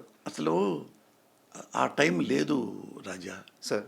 అంటే అంటే నేను టైం ఉంటే ఏదో పిచ్చి పనులు చేస్తారండి కాదు. నాకు ఆ బ్యాక్గ్రౌండ్లో మా నాన్న చనిపోయిన తీరు, ఆత్మహత్య చేసుకొని ఎవడు పిల్లాడికి డబ్బులు కూడా లేకుండా, చదువు లేకుండా అన్నీ బాగుంటానని చెప్పి తెలియకుండానే ఆత్మహత్య చేసుకున్నాడు. నాకు నీడ్ ఏంటంటే కుటుంబం. మా అమ్మ ఎవరికి ఇచ్చే జాటదు. అప్పుడు పూరి గుడిసెలో అలాగే ఉంది తప్ప ఎవరి కోసం వాళ్ళ అమ్మను కూడా అడగదు కనీసం. సార్. అమ్మను కూడా అడగదు. అలాంటి తల్లి కోసం నాకు ఇది పడింది. అది మద్రాసు వెళ్ళిన తర్వాత, మద్రాసు అడగండి మీరు ఎప్పుడైనా సార్, పొద్దున్నే 4ంటికి లేచుతా. 4 నుంచి వైఎంసీ గ్రౌండ్లో వెళ్ళిపోయి ఒక 40 మినిట్స్ పరిగెత్తుతా.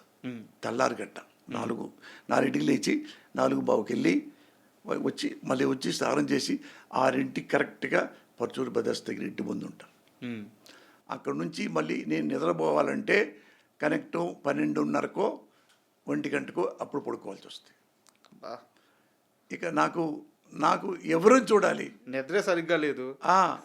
అది అట్టా సేమ్ అట్ట కాకుండా ఫస్ట్ ఫిల్మే సూపర్ హిట్ అయిపోయింది పోలీస్ బ్రదర్స్. అక్కడ నుంచి 10 ఏళ్ల పాటు ఒక్క రోజు కూడా టైం లేకుండా 100 సినిమాలు చేస్తాను.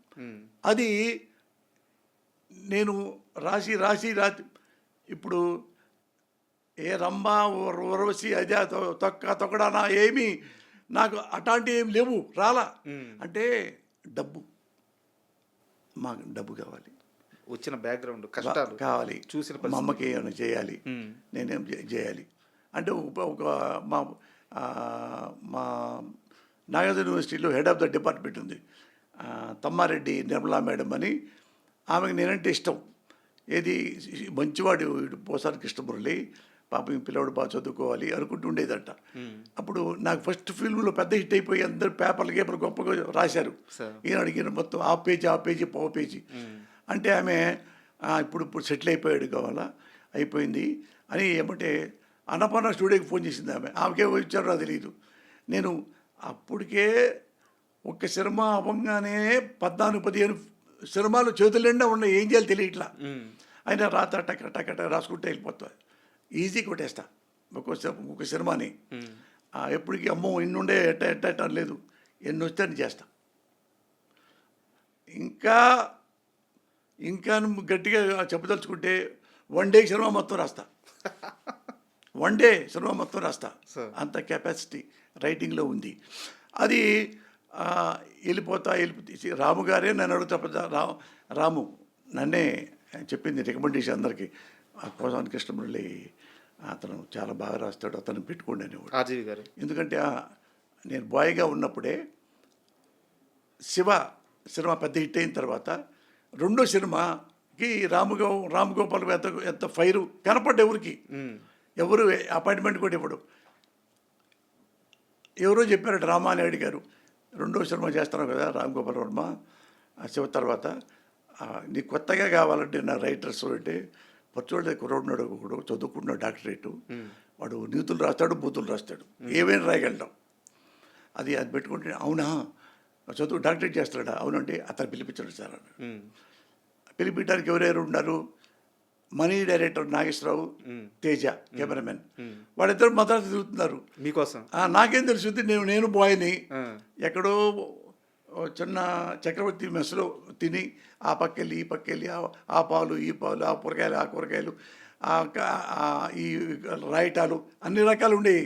గురువు గారి ఇంట్లో సపర్యలు కూడా చేసేవాళ్ళు. అవే నా సంబరాలు రాంబాబు అనుకోండి. అట్లా రెండు మూడు తెలియలా.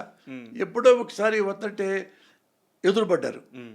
ఏమయ్యా నువ్వు ఎక్కడున్నావు ఏంటంటే అన్నది వస్తున్నారు అంటే ఎవరండి మీరంటే నేను రాంగోపాల్ తెలుసు కాబట్టి తెలుసు శివ డైరెక్టర్ కదా అన్న. ఆయన నిన్ను 2 సినిమాకి రైటర్గా మిమ్మల్ని రమ్మంటాను మిమ్మల్ని పెట్టుకుంటారని అంటే ఒకసారి లోపల సంతోషపడ్డాను. అది నేను చదువుకుంటున్నానండి పచ్చవాళ్ళ దగ్గర చదువుకోవటం ఏంటయ్యా ఆయన చెప్తే నువ్వు వెంబడే రైటర్ అయిపోతావు నువ్వు రా అంటాడు. అంటే నేను అంటే చెప్పారు కదా నేను వెళ్తాలేండి అండి ఎప్పుడు పలానప్పుడు రారా అక్కడే మద్రాసులోనే అన్నపూర్ణ ఆఫీస్ ఉంది అన్నపూర్ణ స్టూడియో వాళ్ళది అక్కడ ఉంటాడు 9:30 10 అంటే నేను పొద్దున్నే మన అక్కడ అగస్త్యార్ కోయిల్ అని ఉంటుంది ఆ గుడికి దండం పెట్టి వెళ్తా ఆ దండం పెట్టుకొని పొద్దున్నే స్నానం చేసి వెళ్తా కదా వెళ్ళి ఆయన దగ్గరికి వెళ్తే అట్లా కూర్చొని చెప్పి నమస్కారం సార్ అంటే మీరే పోస్తాను కృష్ణమురళి అంటే కూర్చోడండి అని అంటాడు. మీ గురించి చెప్పారు రామానాయుడు గారు సురేష్ బాబు వీళ్ళందరూ చెప్పారు మీరు బాగా చేస్తారంట. అదే అసిస్టెంట్గా ఉన్నాను సార్ అన్న. అదే మన సినిమా చేద్దాం మురళి గారు అన్నాడు. అంటే నేను సినిమా చేయని చెప్పడానికి వచ్చాను సార్ అన్న. అదేంటిది అన్నాడు. అంటే నేను చదువుకుంటున్నాను సార్ యూనివర్సిటీలో డాక్టరేట్ చేస్తున్నాను వాళ్ళ దగ్గర అసిస్టెంట్ పని చేస్తున్నాను. I need let me take some time sir I need some more experience from pursuit methods అందుకని ఏమంతు క్షమించండి సార్ అన్న. భలే కూర్చోమరండి అన్నాడు.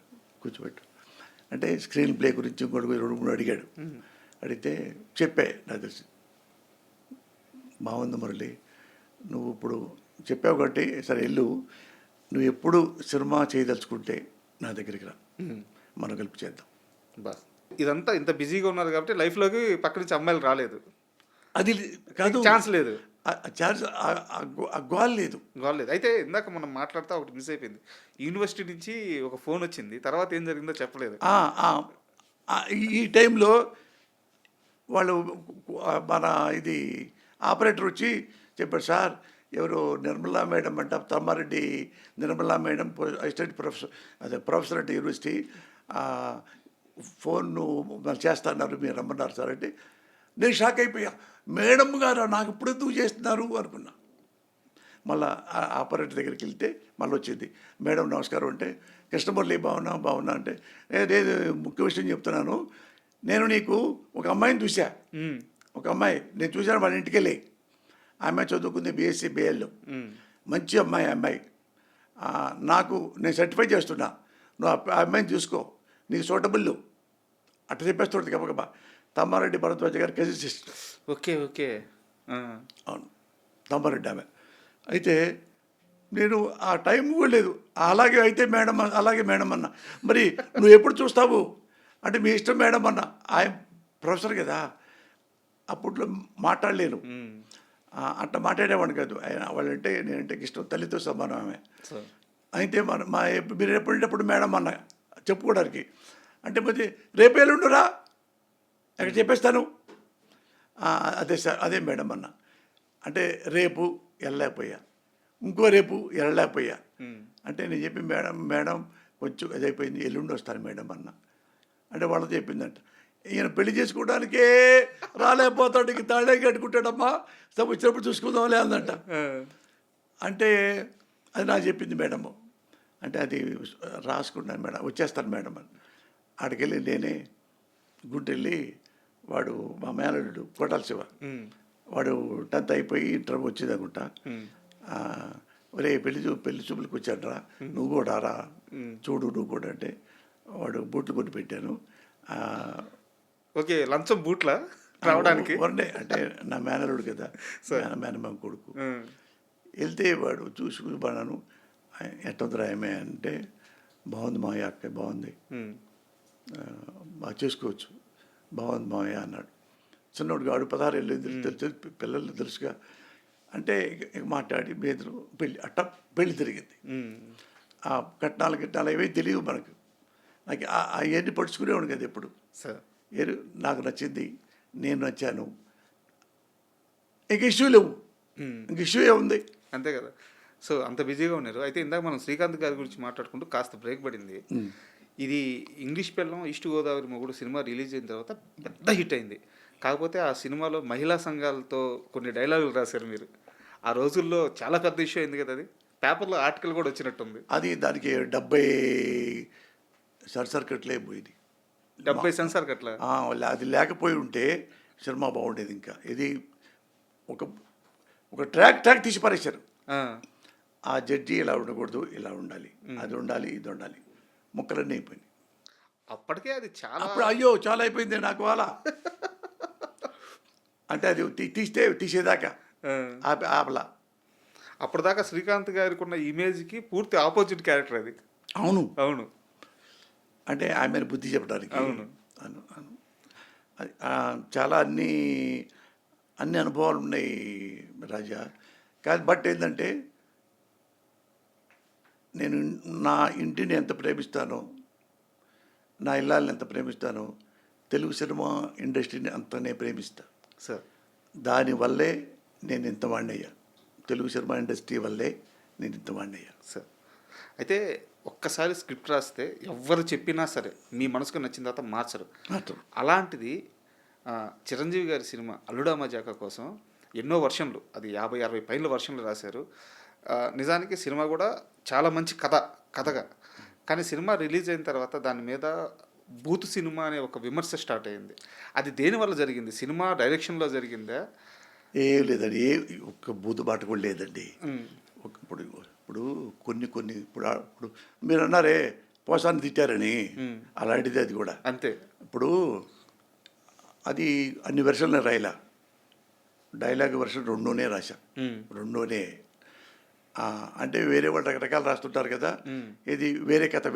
అవునవునవును. నా కథ చెప్పగానే ఓకే భలే ఉంది కథ, బాగా గమ్మత్, గిమ్మిక్స్ అన్ని బాగున్నాయి. స్టార్టింగ్ గుడి దగ్గర ఫస్ట్ షాట్ చిరంజీవి గారు ఎంట్రీ, ఊరి జనాలందరూ రావడం, చేతికి సంఖ్యలు ఉండడం, అదిరిపోద్ది ఫస్ట్ షాటే అసలు. అక్కడ ఏం చేశారంటే అప్పుడులో అంటే ఏదో రకరకాలుగా వాళ్ళ భావాలు ఉంటాయి.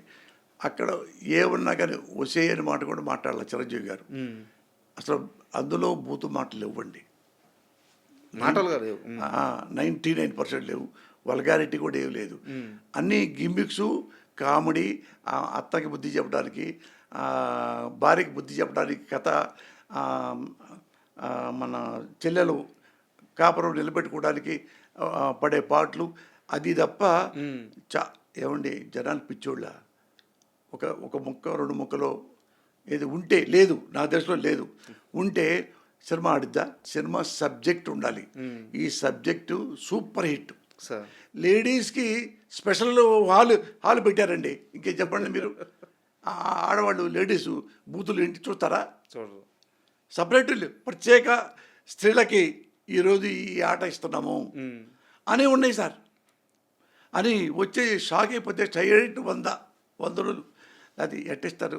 అది చిరంజీవి గారు అంటే ఇప్పుడు ఎట్టుందంటే చిన్నది ఇట్ట చల్లిద్ది అనుకో, ఒక దాన్ని చల్లేదాన్ని నీళ్ళని దాన్ని యాసిడ్ ఎట్ట అవుతుంది కదా, అది అప్సెట్. ఇప్పుడు చెప్తాను, మీ కమిటే చెబుతున్నా, అందులో వల్గారిటీ అసలు ఏమీ లేదు. అంటే చిరంజీవి గారు అంటే తెల్ల చొక్కా అండి, ఒక్క చిరా చొక్క పడింది అనుకో అది మరక అంటారు. అది అంతే చెప్పాలి కరెక్ట్గా చెప్పాలి.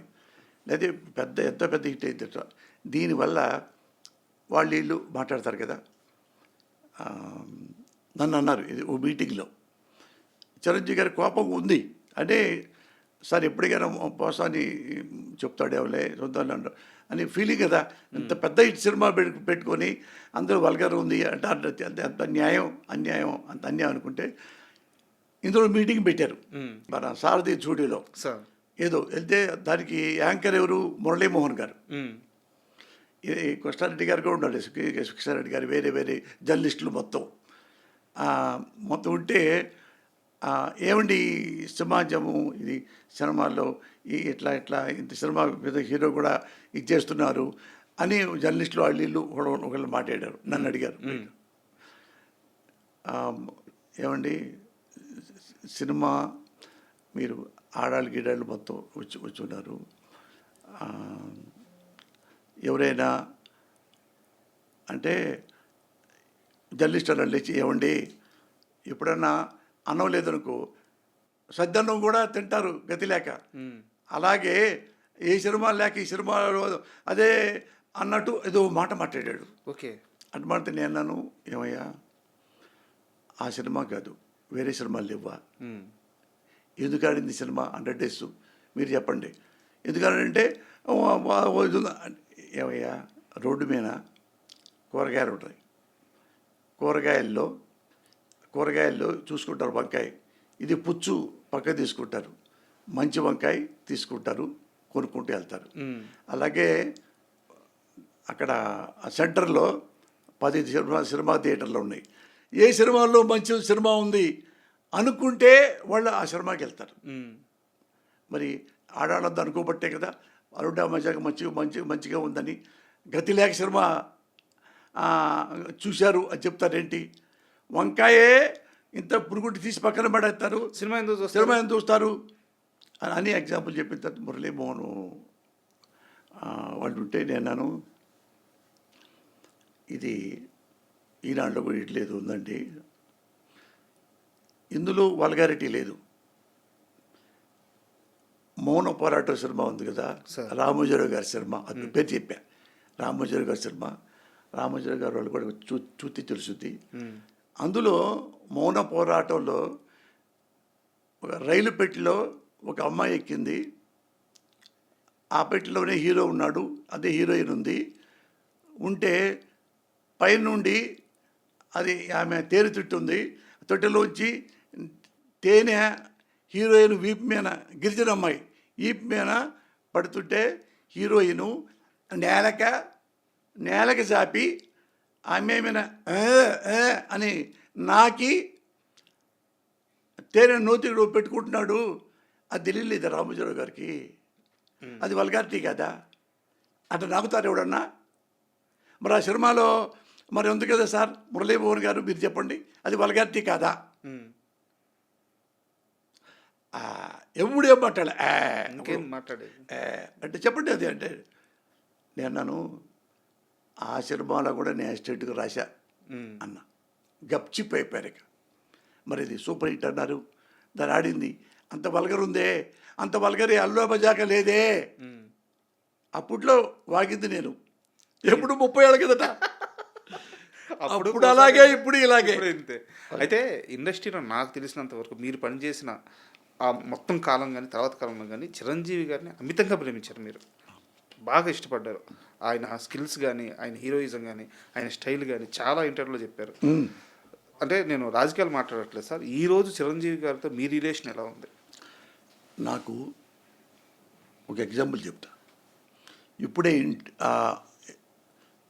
యాడ్లు కట్ చేశా, యాడ్లు సినిమాకి ఇవ్వడానికి కడుతుంటే ఇందులోకి ఏం రాజు చెప్పంటారు. ఇప్పుడు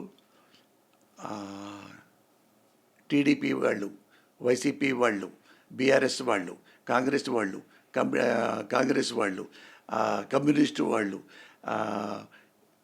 బీజేపీ వాళ్ళు, జనసేన వాళ్ళు, వీళ్ళన్ని పార్టీలు అందరికి కూడా ఈ సినిమా నచ్చుతుంది, దయచేసి చూడండి.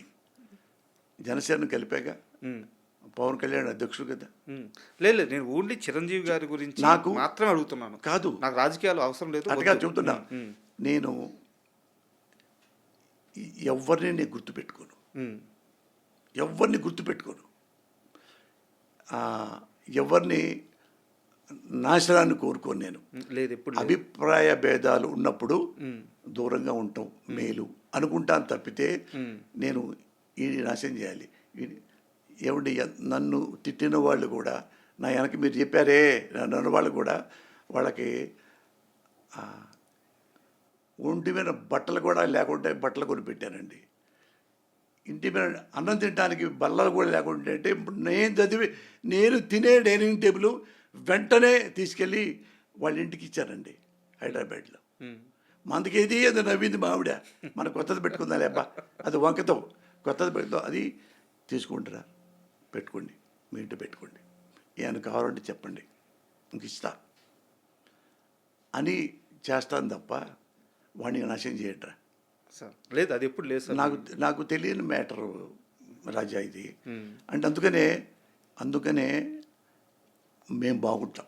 మనసులో ఇష్టం అలాగే ఉంది చిరంజీవి గారి మీద. కాదు, చిరంజీవి గారు నన్ను ఏం చేశారు చెప్పండి ఆయన్ని ద్వేషించడానికి? అంటే నాకు ఒక అభిప్రాయం ఉంటుంది, ఆ అభిప్రాయాన్ని చెప్తాను, అది నచ్చనప్పుడు నేను ద్వేషిగా మారిపోతాను. అది అంతవరకే కానీ అంతవరకు నాకు ఆయన నన్ను ఏం చేశారు పాపం. ఇప్పుడు ఆయన కూడా మాట వస్తే ఎప్పుడు నవ్వుతాడు తప్ప ఆయన ఎవరి ద్వేషాన్ని కోరుకోవడం నాకు తెలుసు సార్.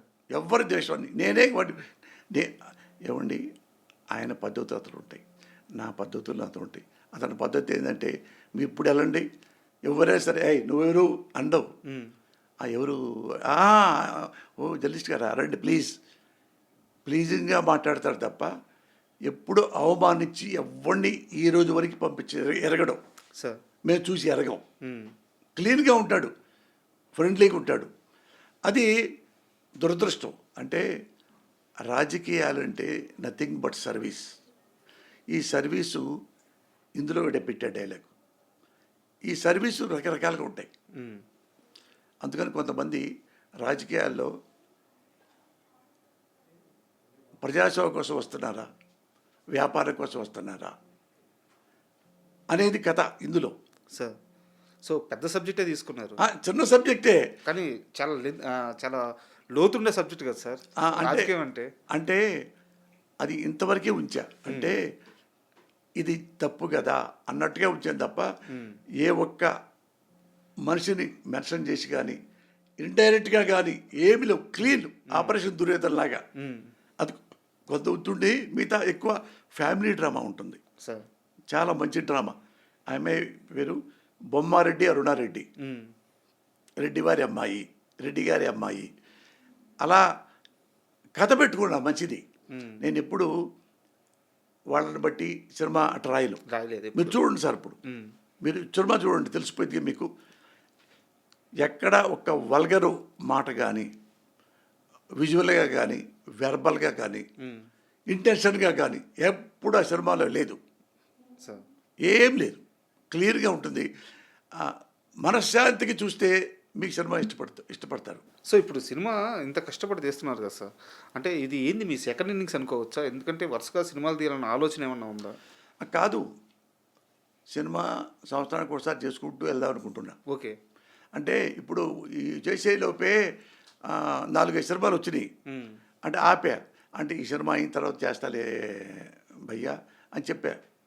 అంటే వృత్తి చేస్తా, ఏం చేస్తా, ఒక రోజు ఏం చేస్తా, 2 రోజులు ఏం చేస్తా. వచ్చారు, నీ సినిమా చేస్తున్నా కదా మళ్ళీ డిస్టర్బ్ అవుద్దు అని చెప్పి యాక్టర్గా మిస్ అవుతున్నాం సార్ మిమ్మల్ని. నేను అయ్యో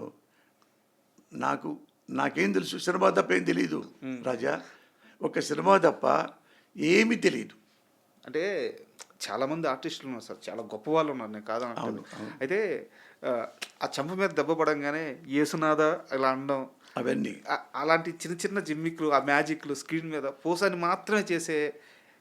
మాత్రమే ఇచ్చే ఎక్స్ప్రెషన్స్ అవి మిస్ అవుతున్నాము. అది అందరూ అంటారు. ఇప్పుడు నార్త్ నేను కాశ్మీర్ కానీ, వెస్ట్ బెంగాల్ కానీ, గుజరాత్ కానీ, మద్రాస్ కానీ ఎవరు వెళ్ళినా అందరినీ రాజాజీ అని పిలుస్తారు. ఇప్పటికి వెస్ట్ బెంగాల్ ఎయిర్పోర్ట్ దిగితే అందరూ రాజాజీ అనేవాడు. కాశ్మీర్ వెళ్తే ముస్లిం, మేము ఇట్ట కట్టుకొని వెళ్తుంటే ఒక నడిచాము, షాపుల పక్క ముస్లిమ్స్ ఎక్కువ కదా, అంటే ఓ రాజాజీ, ఆర్ యూ రాజాజీ? జీ రాజాజీ ఆంకే దేఖా మై పచానా. అట్లా రాజస్థాన్ వెళ్ళాము, షూటింగ్కి వెళ్ళాం కదా, రాజస్థాన్లో కొన్ని వేల మంది. అది అదృష్టం, డబ్బింగ్ ఎక్కువ నాకు పేరు వచ్చింది. ఇక్కడ ఎట్ట పేరు వచ్చిందో ఆ డబ్బింగ్ వాడు నాలాగా డబ్బింగ్ చెప్పాడు వాడు, అది బాగా క్లిక్ అయినాయి అన్నీ. ఆల్మోస్ట్ అన్నీ. సో అందుకే అడుగుతున్నాను. అయితే ఒకటి చెప్పండి సార్. రచయితగా మీరు సంపాదించిన ఆస్తి ఎక్కువ, నేను డబ్బుల గురించే మాట్లాడుతున్నాను. అవును. గౌరవం, పేరు కాకుండా ఓన్లీ కమర్షియల్‌గా డబ్బుల గురించే మాట్లాడుతున్నాను. రచయితగా పోసాని కృష్ణమురళి ఎక్కువ సంపాదించాడా? నటుడుగా ఎక్కువ సంపాదించాడా? నటుడిగా సంపాదించా, 2 సంపాదించా. ఎక్కువ ఏది? ఎక్కువ అంటే ఇదే రానా, ఇది సినిమా రైటర్గానే. రైటర్‌గానే. అప్పట్లో డబ్బులు ఎక్కువ, అప్పుడు నాకు ఎక్కువ డబ్బులు సంపాదించిన వాడిని. సరే. ఎందుకంటే నేను ఫస్ట్ సినిమా పోలీస్ బ్రదర్స్ పెద్ద హిట్ కొట్టిందంటే మొత్తం ఇండస్ట్రీ మొత్తం ఒకసారి తుఫాన్ అయిపోయింది. ఆ! అందరూ కోటి రామకృష్ణ అంటే పెద్ద పెద్ద వాళ్ళు కూడా ఫోన్ చేసి, మురళి గారు భలే డైలాగ్స్, మురళి గారు భలే సీల్స్ రాశారు మీరు, ఎవర్ ఇట్లాంటి చూడాల, ఇట్లాంటి మంచి సీల్స్ ఇప్పుడు మేము అంటే కోటి రామకృష్ణ గారు అందరూ. అందుకని అక్కడి నుంచి ఎంత అడిగితే అంత ఇచ్చేవాళ్ళు, ఎంత అడిగితే అంత. 2 రోజులు అయిపోయి సినిమా టక్ టక్ టక్ కొంచెం రాసుకునేవాడిని, 3వ రోజు చేతికి ఇచ్చేవాడిని. అయితే ఇదే నాకు ఒకటి చెప్పారు సార్. మీకు బాగా సీనియర్ జర్నలిస్టు, మీకు బాగా తెలిసిన వాళ్ళే. పోసాని కృష్ణమురళి పరుచూరి బ్రదర్స్ దగ్గర పనిచేసి బయటకు వచ్చి పరుచూరి బ్రదర్స్ ఆ టైంకి తీసుకుంటున్న అమౌంట్ కంటే ఎక్కువ తీసుకున్నాడు, తర్వాత ఆ రికార్డింగ్ ఎవరికి లేదు అని చెప్పారు. అది వాంటెడ్గా మీరు వాళ్ళకంటే ఎక్కువ కావాలని కూర్చున్నారా, లేకుంటే మీకు ఇండస్ట్రీ ఇచ్చేసిందే? అట్లా కాదు, ఎవరన్నా వాళ్ళకంటే నాకు ఎక్కువ కావాలి, వాళ్ళకంటే తక్కువ వాళ్ళు ఎవడిస్తాడు? ఎందుకు ఇస్తాడు? స్కిల్ ఉండాలి, దమ్ము ఉండాలి. నా సక్సెస్ని బట్టి ఇటు బాగా రాయగలడు ఒకటే లెక్క. వాళ్ళకి ఏంటంటే ప్రొడ్యూసర్స్కి అప్పుడు డైరెక్టర్స్కి కానీ పోసాని ఒకసారి హోటల్లో కూర్చోబెట్టండి, ఇచ్చి వెళ్ళిపోతాడు స్క్రిప్ట్ అనేవాళ్ళు. ఫాస్ట్గా కూర్చుంటాను, రాసేవాడిని. 6 అవరంగానే ఇంటికి వచ్చేవాడిని, మూసేసి లైట్లు పెట్టేవాడు కదా. ఇంట్లో కూర్చొని నేను మావిడే ఉండేవాళ్ళం. నేను అన్నం తిని మళ్ళీ రాసుకుంటా 2:30 దాకా రాసేవాడిని. రాసి మళ్ళా 5:30కి లేచి 5:30, 5:30కి దిండు కారు వెనకేసుకొని పడుకుంటా ఉండేవాడిని. ఆఫీస్కి వెళ్తుండేవాడిని అనమాట. తెల్లారితే 6:15కి 6:15కి నేను కథ చెప్పాలి, వాళ్ళు వెయిట్ చేయాలి తెల్లారిగట్ట. అట్లా 16-17 సినిమాలు శ్రీహరిది. శ్రీహరి కూడా టక్కన 5:30 లేచి కూర్చునేవాడు. నేను వచ్చేలోపు నువ్వు కనుక లేకపోతే ఆ అరగంట మరి వేస్ట్ మళ్ళీ అయిపోతా అంట. అరగంటగా చెప్పేసి వెళ్ళిపోయాడు. కానీ శ్రీహరి గారి మరణం నాకు తెలిసి వారి కెరీర్ మొత్తం చూసుకుంటే మీదే చాలా పెద్ద పాత్ర ఉంది. ఆయన హీరోగా సర్వే అవ్వడంలో కానీ, సక్సెస్ రావడంలో కానీ. వారి మరణం తర్వాత ఎక్కువ బాధపడిన వ్యక్తుల్లో మీరు కూడా ఒకరు ఉంటారు కదా. అంటే మేము 16-17 సినిమాలు రాసాం. అంటే నన్ను అడిగాడు, మురళి నాకు కొంచెం సినిమాలు రాసిపెట్టు, నేను క్యారెక్టర్లు చెప్పు అన్నాడు. ఇది అతను నాకు నచ్చాడు, ఎందుకు నచ్చాడు, బాగుంటాడు, నాతో ఫ్రెండ్లీగా బాగుంటాడు. అప్పుడు కొత్తగా వచ్చినప్పుడు నేను 10 సినిమాలు రాశానంటే 6-7 సినిమాలు శ్రీహరి పెట్టేవాడిని. అవును, చాలా సినిమాల్లో మీ సినిమాల్లో ఉన్నారు. చిరంజీవి గారి సినిమాలు అల్లుడు బజార్లో పెట్టించి మళ్ళీ పైతరబద్దంలో పెట్టించి ఇలాగ పని పెట్టి మళ్ళీ పెళ్లి చేసుకుందాలో మళ్ళీ ఇంకో సినిమాలో ప్రేస్ రాబోయే సినిమాలో అన్నింటిలో పెట్టేవాడిని. పెట్టిన తర్వాత ఆ హీరో ఇస్తున్నారు మహేంద్ర గారు అంటే అది వాళ్ళు డబ్బులు ఇవ్వలేరు కదా, చిన్నబాయి కదా అంటే ఏముందే నేను ఆ సబ్జెక్ట్ నేను ఎంత రాయాలో రాసి ఇచ్చేస్తానండి. ఆ చాలా సీన్లు అన్నీ ఇచ్చి ఫ్రీగా ఇచ్చేవాడిని సార్.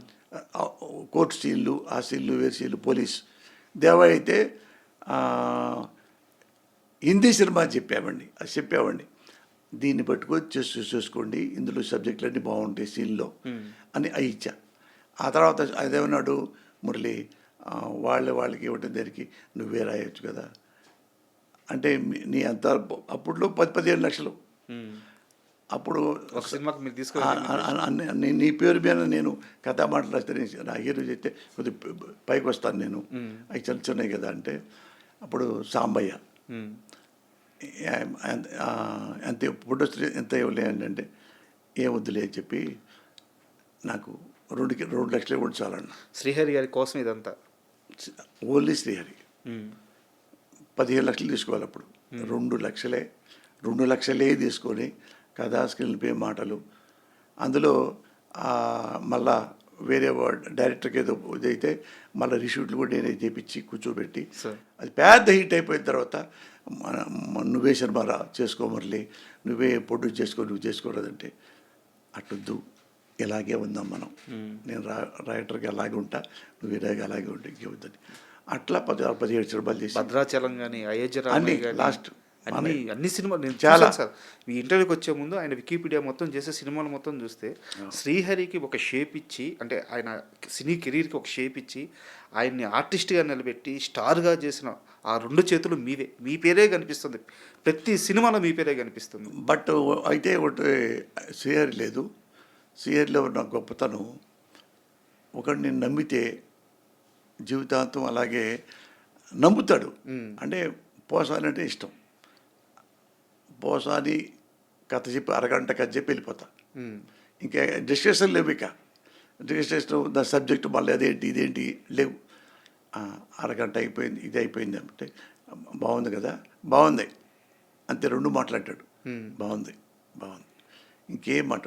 వెళ్ళిపోయి 2 రోజుల్లో రాసిచ్చేవాడిని, ఆడబట్టి వెళ్ళిపోయేవాడిని. అదే తీసేవాళ్ళు సార్, అదే తీసేవాళ్ళు, ఏ గోల్ లేదు ఇసలు, డిస్టర్బెన్స్. ఆయన మరణ వార్త తెలిసిన తర్వాత ఎలా జీర్ణించుకున్నారు? అంటే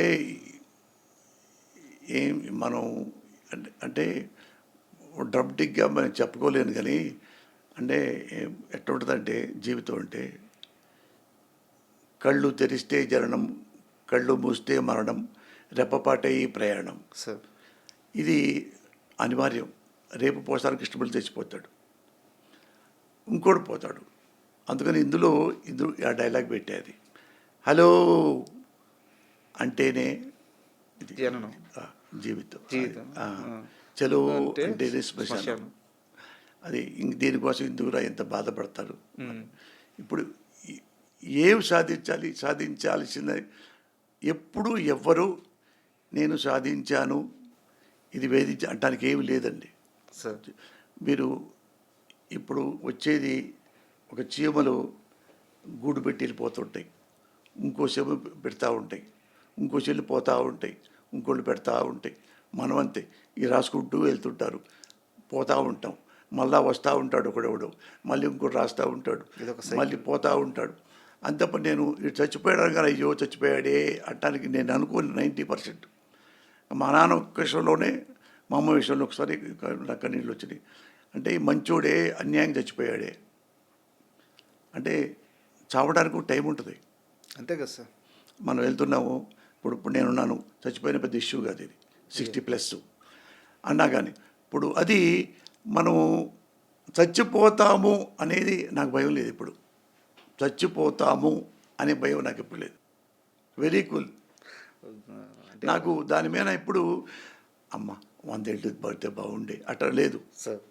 అంటే అన్నీ సాధించుకున్నా షార్ట్ టైంలో అన్నీ సమకూర్చా. ఇక నేను చేయాల్సిందే లేదు. అందుకని మంచి పనులు ఉంటే చేయటం. సార్, అయితే ఒక హీరోతో మాత్రం మీకు అమితమైన స్నేహం, అమితమైన ఇద్దరి మధ్య మంచి పరిచయం కానీ స్నేహం కానీ మొత్తం ఉంది. ఎప్పుడు ఎక్కడ బయట పెట్టలేదు మీరు హరికృష్ణ గారితో. హరికృష్ణ గారికి పడిన ప్రతి సక్సెస్ మీరు రాసిందే, డైలాగ్స్ అన్ని. అవును. పైగా ఇద్దరి మధ్య మంచి బాండింగ్ ఉంది. లాయర్ కూడా రాశా. లాహిర్ అవును, సీతయ్య కానీ మీరంటే భలే ఇష్టం అంట ఆయనకి. ఫ్రెండ్, అదే ఫ్రెండ్షిప్. ఆయన ఏ పోసానే అంటాడు అన్నా.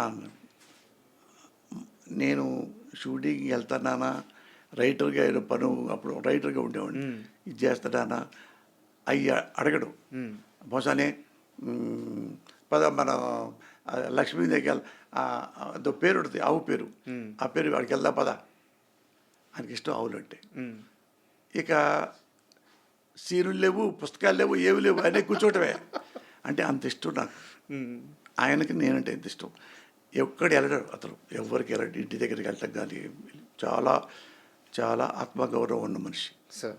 అంటే అన్న మా ఇంటికి రాడు, ఏది అడుగుకుంటున్నావా, వెళ్దాం పదా, రావా అంటావేంటే, వెళ్దాం పదాను, పదా ఇంటికి వెళ్దాం, బట్ ఆయన బయటికి ఎవరి దగ్గరికి పెద్ద వెళ్ళరు. వెళ్ళడు.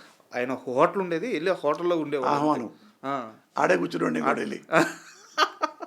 అక్కడే కూర్చునేవాడిని నేను. అక్కడ మా ఇంటికి వచ్చి కూర్చొని ఒక అరగంట గంట పైన కూర్చొని సార్. టీ తాగి కబుర్లు చెప్పి మా పిల్లలు కొంచెం నవ్వుకొని మేము ఆడుకొని సంతోషపడతాడు తను. భలే ఇల్లు కట్టావా పోసాని, బాగుంది ఇల్లు, సార్ బాగుంది. ఎప్పుడు సంతోషపడతాడు. ఎన్టీ రామారావు లాగా. ఎన్టీ రామారావు అంతే. ఎవరైనా బాగా సంపాదించుకుంటున్నారంటే ఎన్టీ రామారావు ఇష్టపడతాడు. సార్ ఇష్టపడతాడు.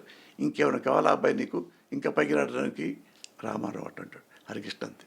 ఒక రచయితగా, నటుడిగా ఇంత ప్రయాణం ఉంది కాబట్టి ఇండస్ట్రీలో, ఇప్పుడున్న జనరేషన్లో పోసాని కృష్ణమూర్తికి బాగా నచ్చే హీరో అంటే ఎవరు? నటన పరంగా కానీ. రెండు ఉంటాయి. నాకు ఫస్ట్ సూపర్ స్టార్ కృష్ణ గారు అంటే నాకు ఇష్టం. సార్. కృష్ణ గారు లేరు, ఎవరు లేరు. నాకు హీరోల్లో లెజెండు అంటే చిరంజీవి ఇష్టం. సార్. చిరంజీవి ఇప్పటికీ సూపర్ స్టారే, number 1. Frankly artist Rajendra Prasad. Sir. ఆర్టిస్టుగా చెప్పాలంటే రాజేంద్ర ప్రసాద్ గారు తెలుసుగా. అయ్యో, నటకిరీటి. నటకిరీటి. రాజేంద్ర ప్రసాద్ గారుకి కమల్ హాసన్కి ఇద్దరు పక్క పక్కన పెడితే నీకు ఎవరు ఇష్టం అంటే నేను రాజేంద్ర ప్రసాదే చెప్తాను. సార్. ఎందుకంటే అర్థం, రాజేంద్ర ప్రసాద్ బిహేవియర్ ఎట్లా ఉంటుందంటే, ఇప్పుడు కామెడీ సినిమా, కామెడీ సీన్ తీశారు, ఇది కామెడీ సినిమా అంటే కామెడీ అయిపోయింది, కానీ వెంటనే మినిట్లో స్పాట్లోకి వెళ్ళి కామెడీ చేసేస్తాడు. కూర్చుంటాడు, బజ్జీలు తాగుతాడు, టీ తాగుతాడు ఏదో అనగానే, సార్ ఇది కన్నీళ్ళది, ఓ అమ్మ చనిపోయిన సీన్ కూడా ఇవ్వాలి పెట్టారా, ఓకే ఇది అమ్మ సీన్. అక్కడికి వెళ్ళంగానే చచ్చిపోయింది సార్ మా అమ్మ, వెంటనే వేరియేషన్, చచ్చిపోయింది సార్ మా అమ్మ, ఎందుకు చచ్చిపోయింది సార్ మా అమ్మ. అసలు ఏమీ మాట్లాడకుండా ఏడిపిస్తాడు. ఏమీ మాట్లాడకుండా. కమల్ హాసన్ ప్రిపేర్ అవ్వాలి యాక్టింగ్ చేయడానికి, ఇతను ప్రిపేర్ అవ్వడం, ఇన్వాల్వ్ అవుతాడు. రాజేంద్ర ప్రసాద్లో ఉన్న గొప్పతనం అది. సెకండ్లో అలాంటి ఆయన నన్ను చూస్తే నన్ను నవ్వుతాడు. ఆయన సీన్ పెట్టాము, ఆయన బెడ్ మీద ఉన్నాడు హాస్పిటల్లో, నేను కూర్చొని సార్ బాగున్నారా, తగ్గిందా, ఈ మాట చెప్పడానికి అటు చూడంగానే పెద్దగా నవ్వాడు.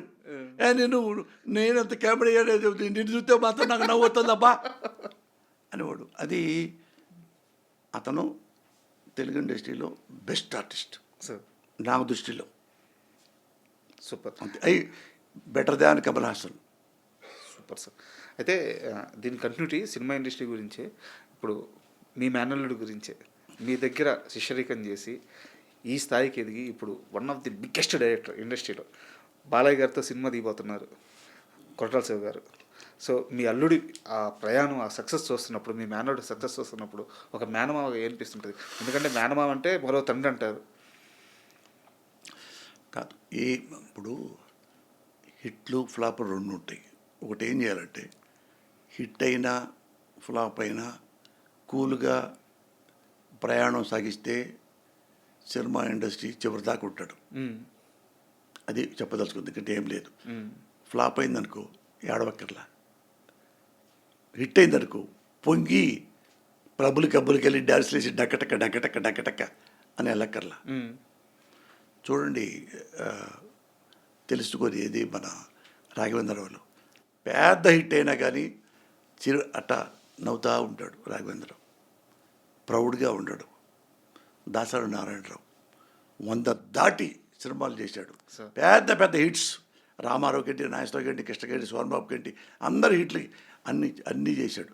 చిన్నోళ్ళకి పెద్దోళ్ళకి కలిపితే అన్నీ కలిపినా కానీ ఆయన కూడా ఎప్పుడు వెర్రి వేగడం, నేనే నెంబర్ 1, ఎవడరా మన జోలికి వచ్చేది ఎవడురా అని మాడతారే, ఆ టైప్ కాదు. నేల పెంచి మనుషుల్లాగా ఉంటారు.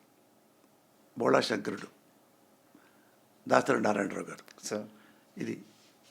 ఇది ఎప్పుడు కథ మాట్లాడుకుంటూనే ఉంటాడు, చేస్తానే ఉంటాడు.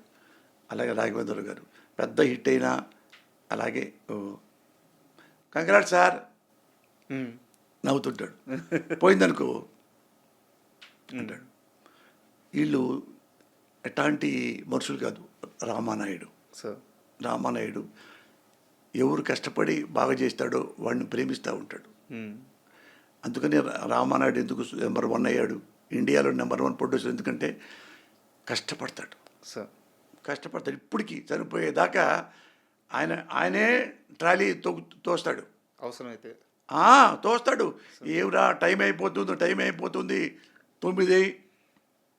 9కి బయలుదేరాలి, లైట్లు బర్నింగు, బాయ్ లాగా ఉంటాడు రామానాయుడు గారు. సెట్లో బాయ్ లాగా పనిచేస్తా. అందుకనే వాళ్ళు పెద్దవాళ్ళు అయ్యారు, ఊరికనే వెళ్ళరు. మీ అల్లుడికి ఇది ఇలా నేర్చుకోమని ఇలా ఉండమని చెప్తున్నారు? చెప్పడం కాదు, అది ఆయన ఎలాగో నాకు తెలిసి పోసానికి ఇష్టం వాళ్ళకి జెరాక్స్ ఆయన నాకు తెలిసినంత వరకు. అది ఒకటి మనం చెప్పుకోవటంగా అక్కర్లేదు. ఆ